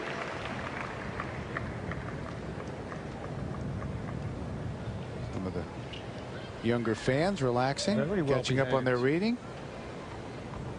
Reading about Arthur Ashe Kids Day. While Boutter serving for the game after saving 2 break points.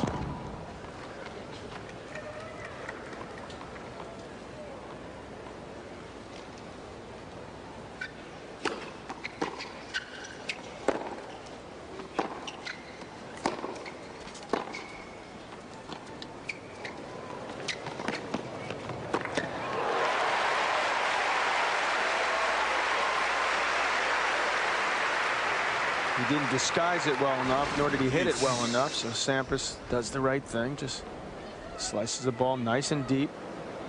Boutter a little fatigued.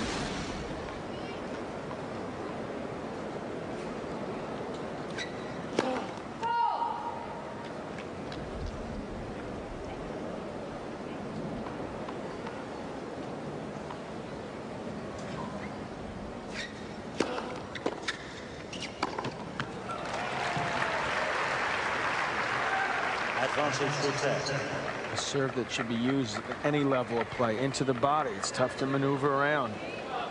Get a clean swipe at it.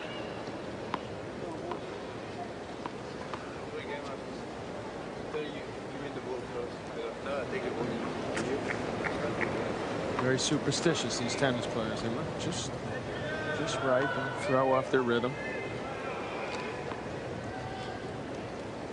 Remember Goran at Wimbledon. I mean, I think he used 1 ball for about 200 of his aces.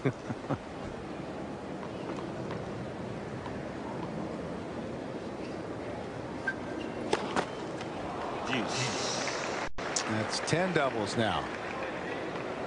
And that's an example where you could say it threw him off, just sort of that little chit chat with the ball boy. Keep concentrated on Sampras here.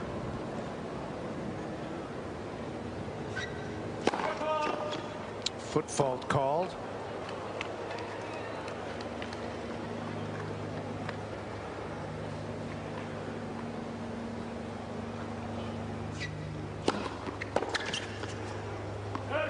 Advantage Boutter.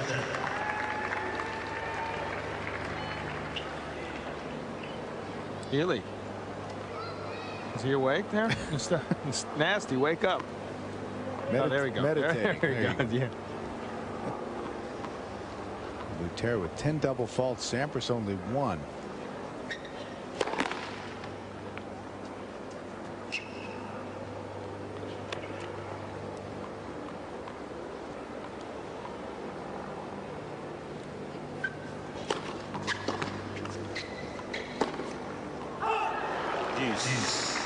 Not over yet.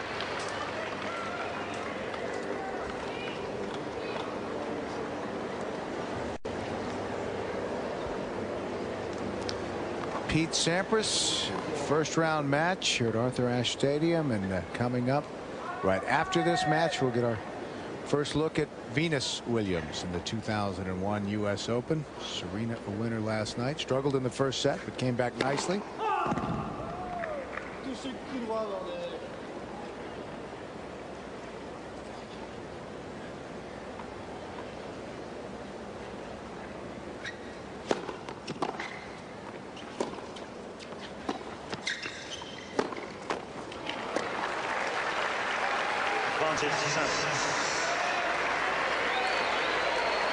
And Boutter will face a third break point.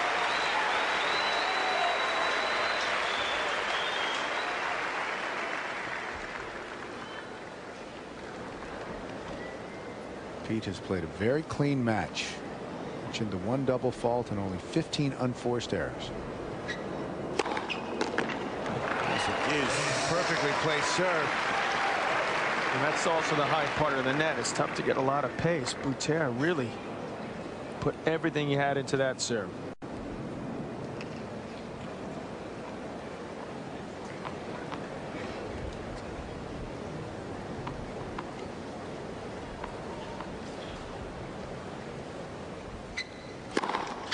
Advantage Boutter. 123, number 18.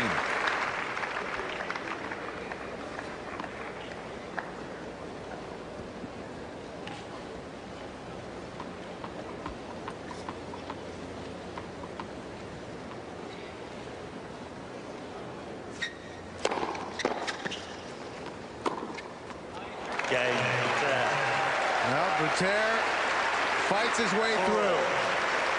Saves 3 break points. 4 all.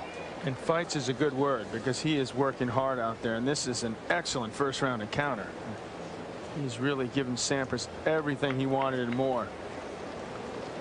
You know, it's interesting. One of the negatives to seeding as many players as they are now, 32, is that you don't get those 12 seed against the number 18 ranked player. But that's the good part about the men's game that's underappreciated, that the depth, we've talked about, the depth is a lot better than it was 20 years ago.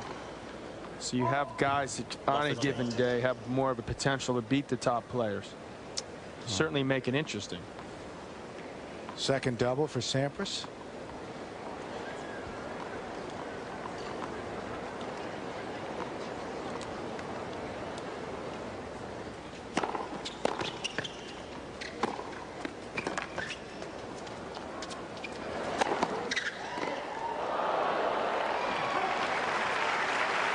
Last year, Rafter played Galo Blanco and lost first round. Kierton lost to Wayne Arthurs.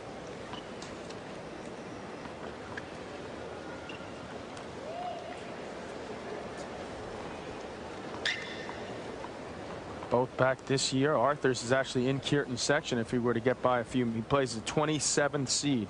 Guillermo Cañas first round. Clay Quarter from Argentina, who grew up idolizing Andre Agassi.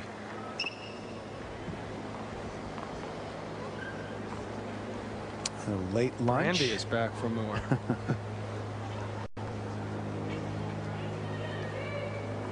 It's Serena over there. Who sang that song? Brandy? You're a fine girl. Looking Glass, I think. Thank you.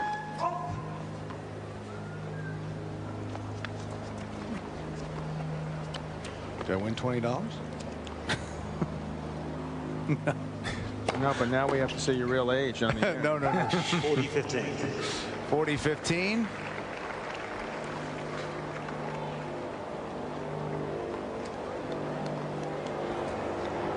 All right, this has been a very nice match and probably a little tougher match than Pete had hoped for, considering all the difficulty in his section of the draw. Like to get through this unscathed. They've been playing 2 hours and 10 minutes. A warm day in New York. 5-4 in the third. Well, despite his hard play, Boutter serving to stay in this match now against Pete Sampras. Wait, please. 6-4, 7-6, and 5-4.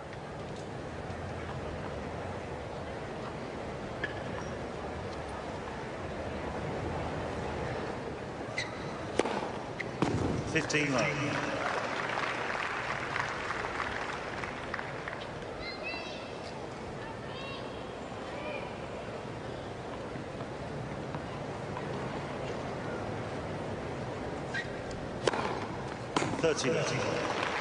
20 aces.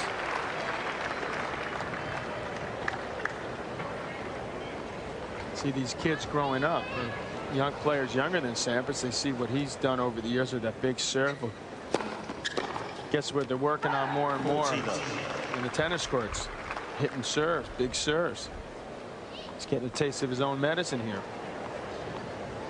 I think the day will come when advances in technology will have to I think I think in the men's game it's getting closer because the serve has become a much bigger weapon than it was even 10 years ago. It's been a weapon today for Boutter. That's 21 aces and quickly 5-all. They could move the service line in a couple inches. That would require a lot of paint jobs.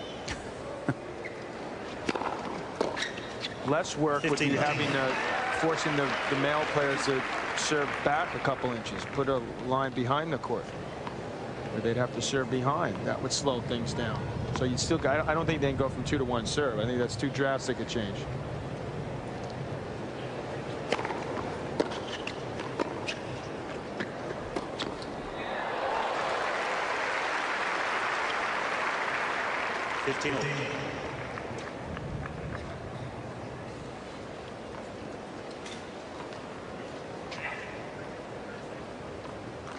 They've tried bigger balls, heavier balls, slower courts, put more sand in the court.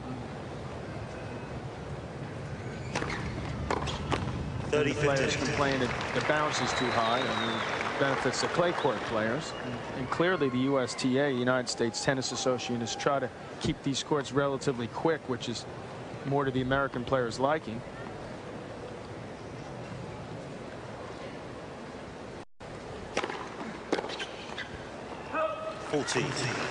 40-15.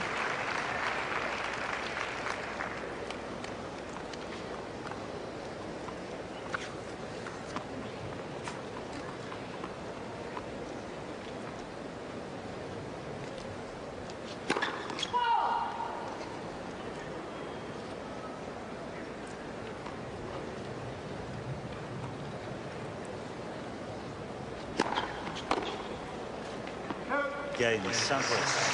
So Sampras with an easy service game.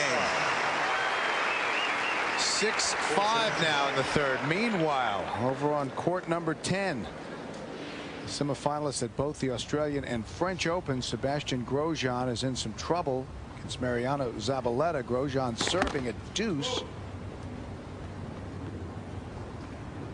Well, this is where Grosjean looked like he was going to get into it. Now all of a sudden he's 2 points from losing this match, and Zabaleta showing something on this fast hard court.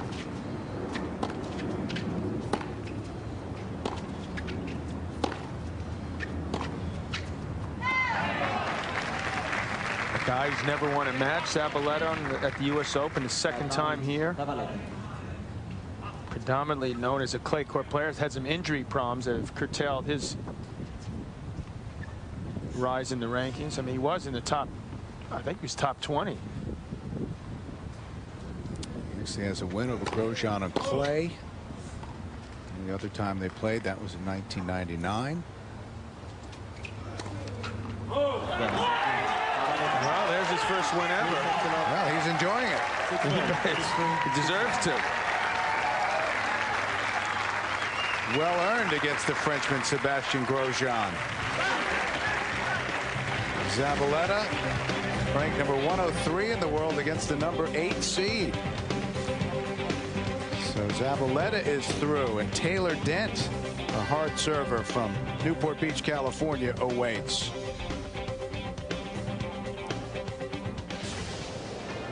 Back at Arthur Ashe Stadium, Boutter serving, trying to send this third set to a tiebreak, trying to stay alive. So we've got Zabaleta's best ranking at 21. So you say dropped all the way to 103. How big a win is that to beat Grosjean? You know, he's got the guy who has a pretty big serve, Taylor Dent. 144 at Wimbledon.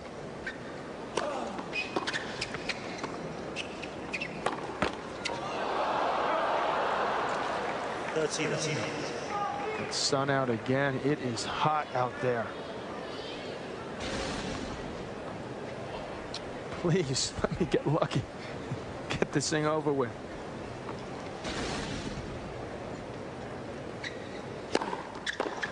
Well, gonna have to pull it out in a tiebreak. Time of the match, 2 hours, 18 minutes.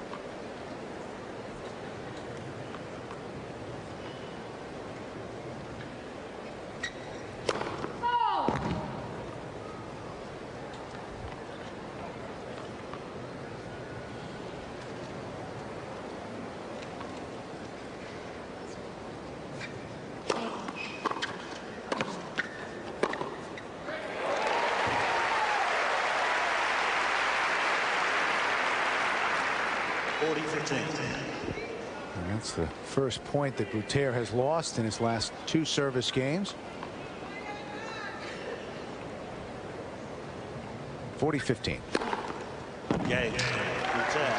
22. Pete just watches. 6-all. Tiebreak. So we go to a tiebreak.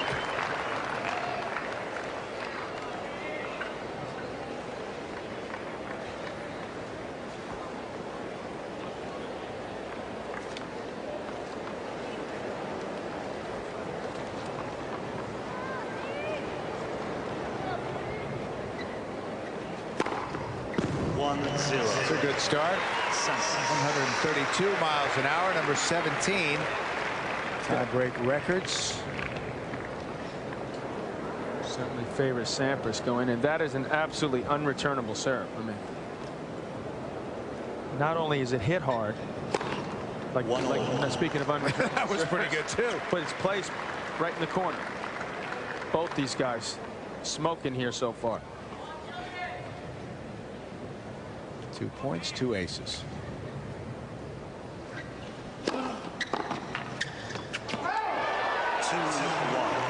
Late but correct call.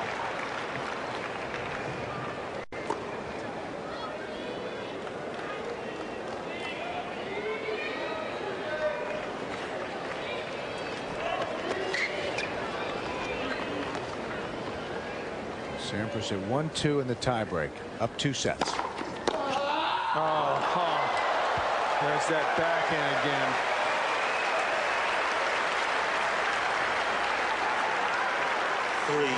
Crowd really appreciating the effort. That's rubbing it in. I got you. 1-3. Open court. Great hustle. But the point to Sampras. 3-2. Boutter.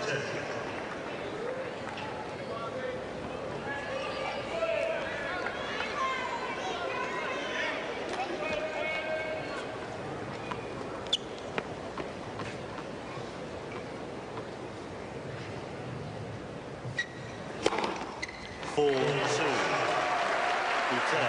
24.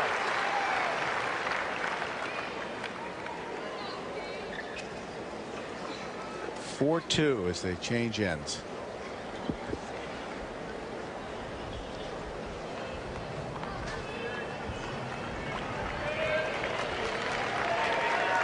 Yeah, crowd support may help Pete here. He needs a little boost.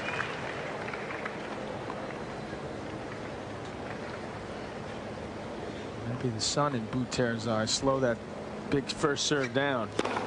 No, that's so much for that. 25. It's in great rhythm right now.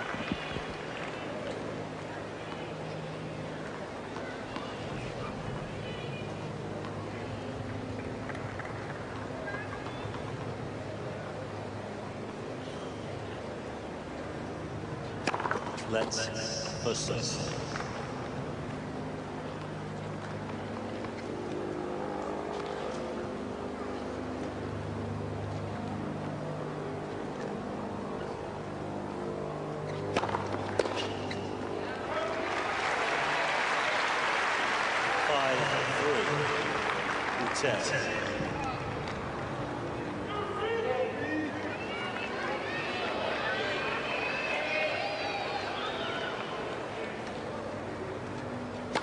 Let's versus.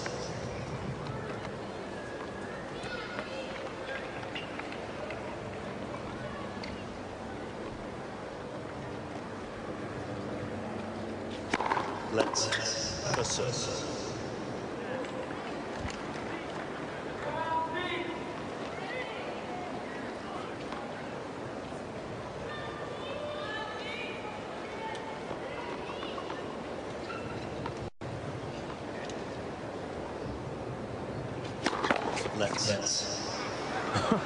Let's versus.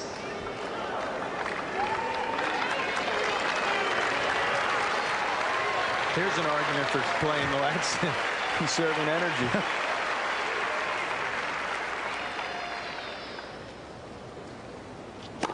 Let's. Oh no! What? I didn't hear a let. Must have been the machine that caught. Pete didn't hear it, that's for sure. Boutter didn't hear it.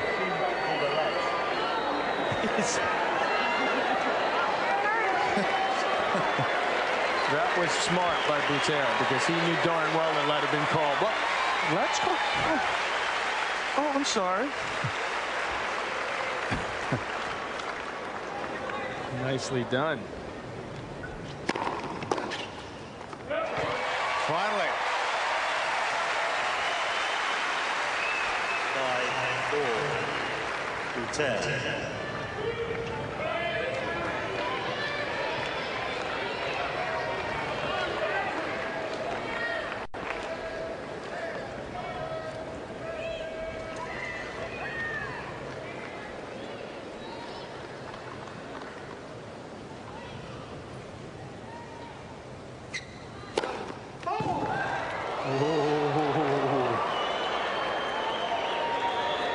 Replay, please.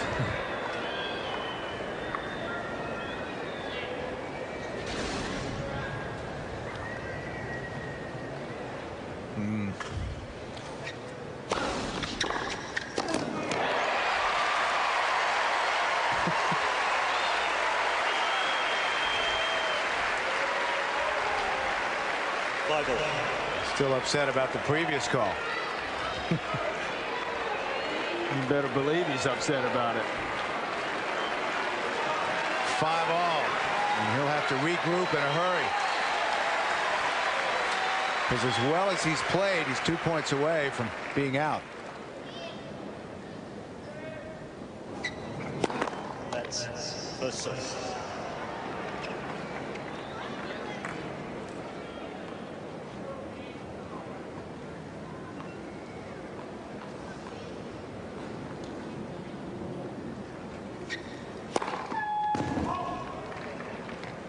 That one was out, but barely.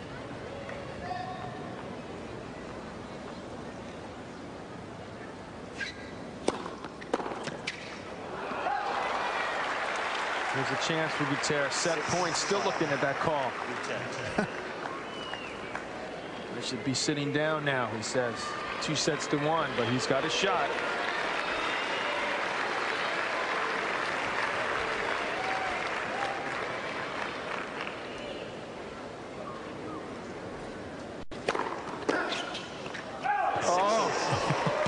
Speaking of barely out. That was close. Pete still got the eyes. We got a good camera shot of that to see how close it was for Boutter to be sitting down at 2-1. When we say this is a game of inches. Less than that. Well, apparently we don't. Nothing definitive. 7-6. That was pretty definitive. His 18th ace.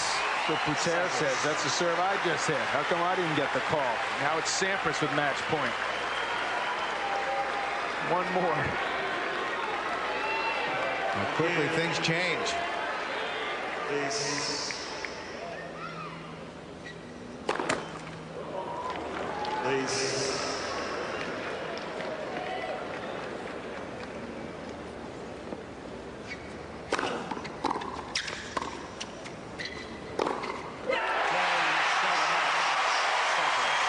That was well earned. 6-4, 7-6, 7-6. And fun to watch. And both players, Boutter should be applauded. Pete Sampras.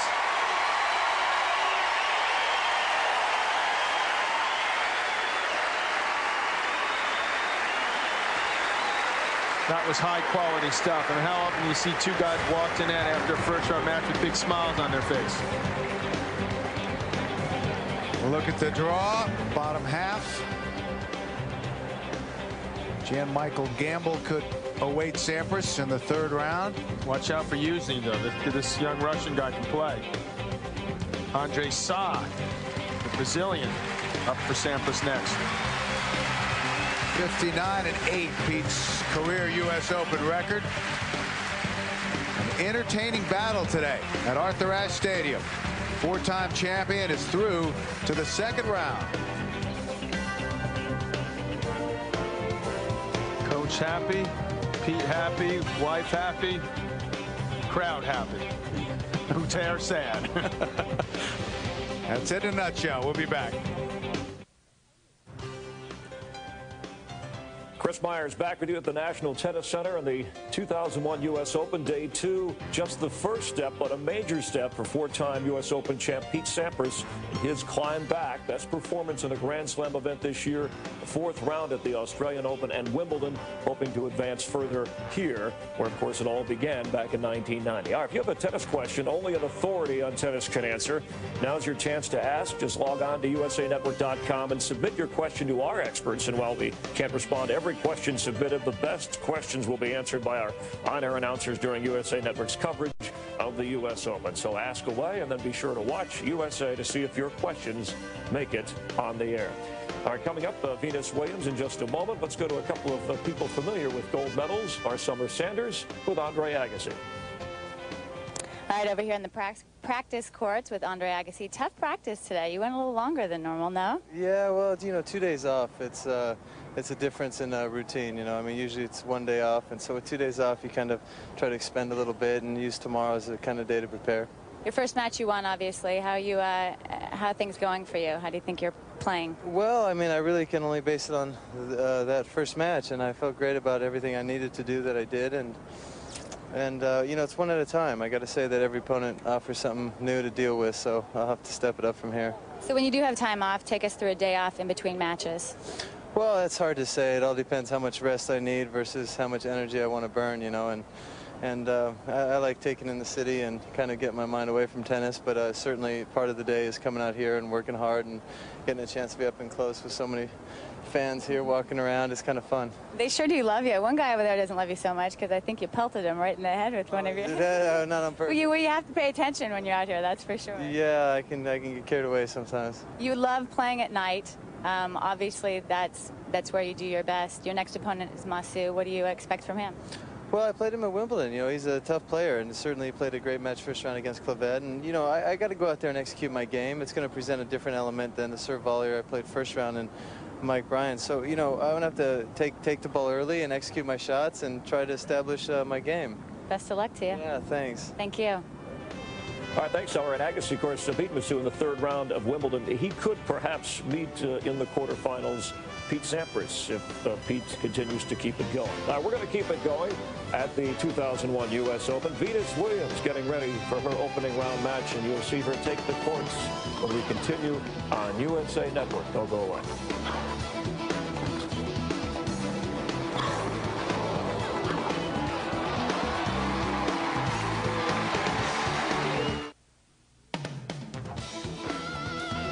Chris Myers back with you, and welcome back to Flushing Meadows 2001 U.S. Open as we are going through first round matches. Coming up, Venus Williams will take the court for the first time, the defending champ on the women's side.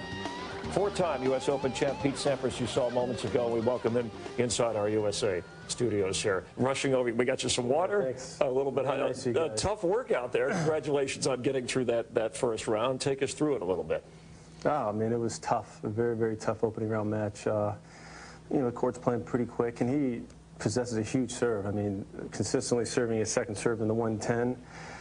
Very, very tough match. I mean, the guy was an unbelievable shot maker and played about as well as he could, and I managed to squeak it out at the end. A couple of good tiebreakers there, and so it's just a tough match. I mean, all these guys are serving huge and coming out swinging away, and it's a tough day. And some emotion from you in the first round. I mean, there was especially the, I guess, the second set when you served for the ace there, and then even at the very end, it was almost a sense of emotional relief. Yeah, it was, you know, I knew going into the match it was going to be difficult. You know, it's tiebreakers against guys serving that big, you know, a couple points here and there. I mean, I could have, he served 4 aces in a row in the tiebreaker in the third set. Give him a lot of credit. I mean, I couldn't really pick up his serve, and you know, there are times where you do show a little bit of emotion. It's, you know, 6 on the tiebreaker, you manage to squeak it out. It's a great moment, but it was a good one to get through in straight sets. I didn't want to be out there. It was getting pretty warm out there, so it was good to get it over in 3 sets. And not have another one. That's the first time you've been back here since the final last year with Murat Safin. Did anything go through your mind about that match when you walked out here for this one? No, not at all. Totally removed. It's a fresh start. You know, what happened last year was, you have to accept your defeat. You know, I mean, he played so well in that final. I didn't think I played poorly. I played very well through the tournament, and he came out and, you know, your first U.S. Open final, like when I did at 19, he's your easiest. You know, he played a phenomenal match, gave him a lot of credit. But when you walk out there, it happened last year. It's time to look ahead. Well, and let's look ahead, because I have to first look back. It's part of my job, Pete, to remind you that you haven't won in 17 tournaments. And Wimbledon, come on, now you have said that that's usually where no matter what, you get things right, you turn things around. That didn't happen for you this time. Can this be the place that happens, or how confident are you about that being the place? Of course, this is where it all began for you. I'm hoping it happens here. You know, Wimbledon was a big disappointment. It was a tournament that I've relied on winning for so many years when my year wasn't going that great. This year was a tough loss, 6-4 in the 5th. But it's happened, and it's time to move on and get ready for the U.S. Open. I feel like I've got a pretty good shot. You know, I've done pretty well over here over the years, and hopefully I can do it. John McEnroe mentioned in the broadcast that he thought your confidence was maybe at the lowest it has been in 10 years, but he said that's still better than most players. Do you agree with that, or where would you rate the Pete Sampras confidence level at the Grand Slam event? I'm still very confident. I still feel like I'm one of the strong favorites, even though the year has been a little bit disappointing. It's happened. You know, nothing I can do about it.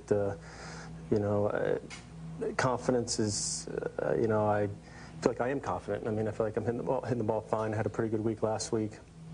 Won some matches. And that's just where I'm at right now in my tennis. You know, I'm not seeded 1, seeded 10, so it's disappointing, but it's, you know, it's okay. I mean, there's no reason to get too down here. I still feel like I've got a good shot of doing well here, and maybe I can do it. Now, before we let you go, big sports fan, those that know you, a big Laker fan, of course. And you spoke with Wayne Gretzky recently about, and I guess he talked to you about, you get to the age of 30, the body changes, things physically change. Yeah. What did he tell you, or advice that he might have given you that you think can help you?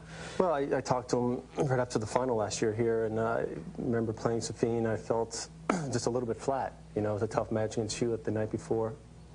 And Wayne just said, when he hit 30, he needed to work harder. You know, he needed to work twice as hard. Your body changes as you get older. The recovery isn't quite as great. He's someone that played at a very high level till he was 35, so he knows. Right. And I got a lot of respect for Wayne. And he just said he started lifting heavier, started running harder, and look at what he's done. And that's one thing it was good to hear that, and I needed to kind of start getting back to work. And I have been working, and that's why this year has been a little bit disappointing, because I put in the time on and off the court. It just haven't gotten the results, but just as long as I keep on, you know, with a positive attitude. But it's definitely a good talk, a good eye-opener talking to Wayne.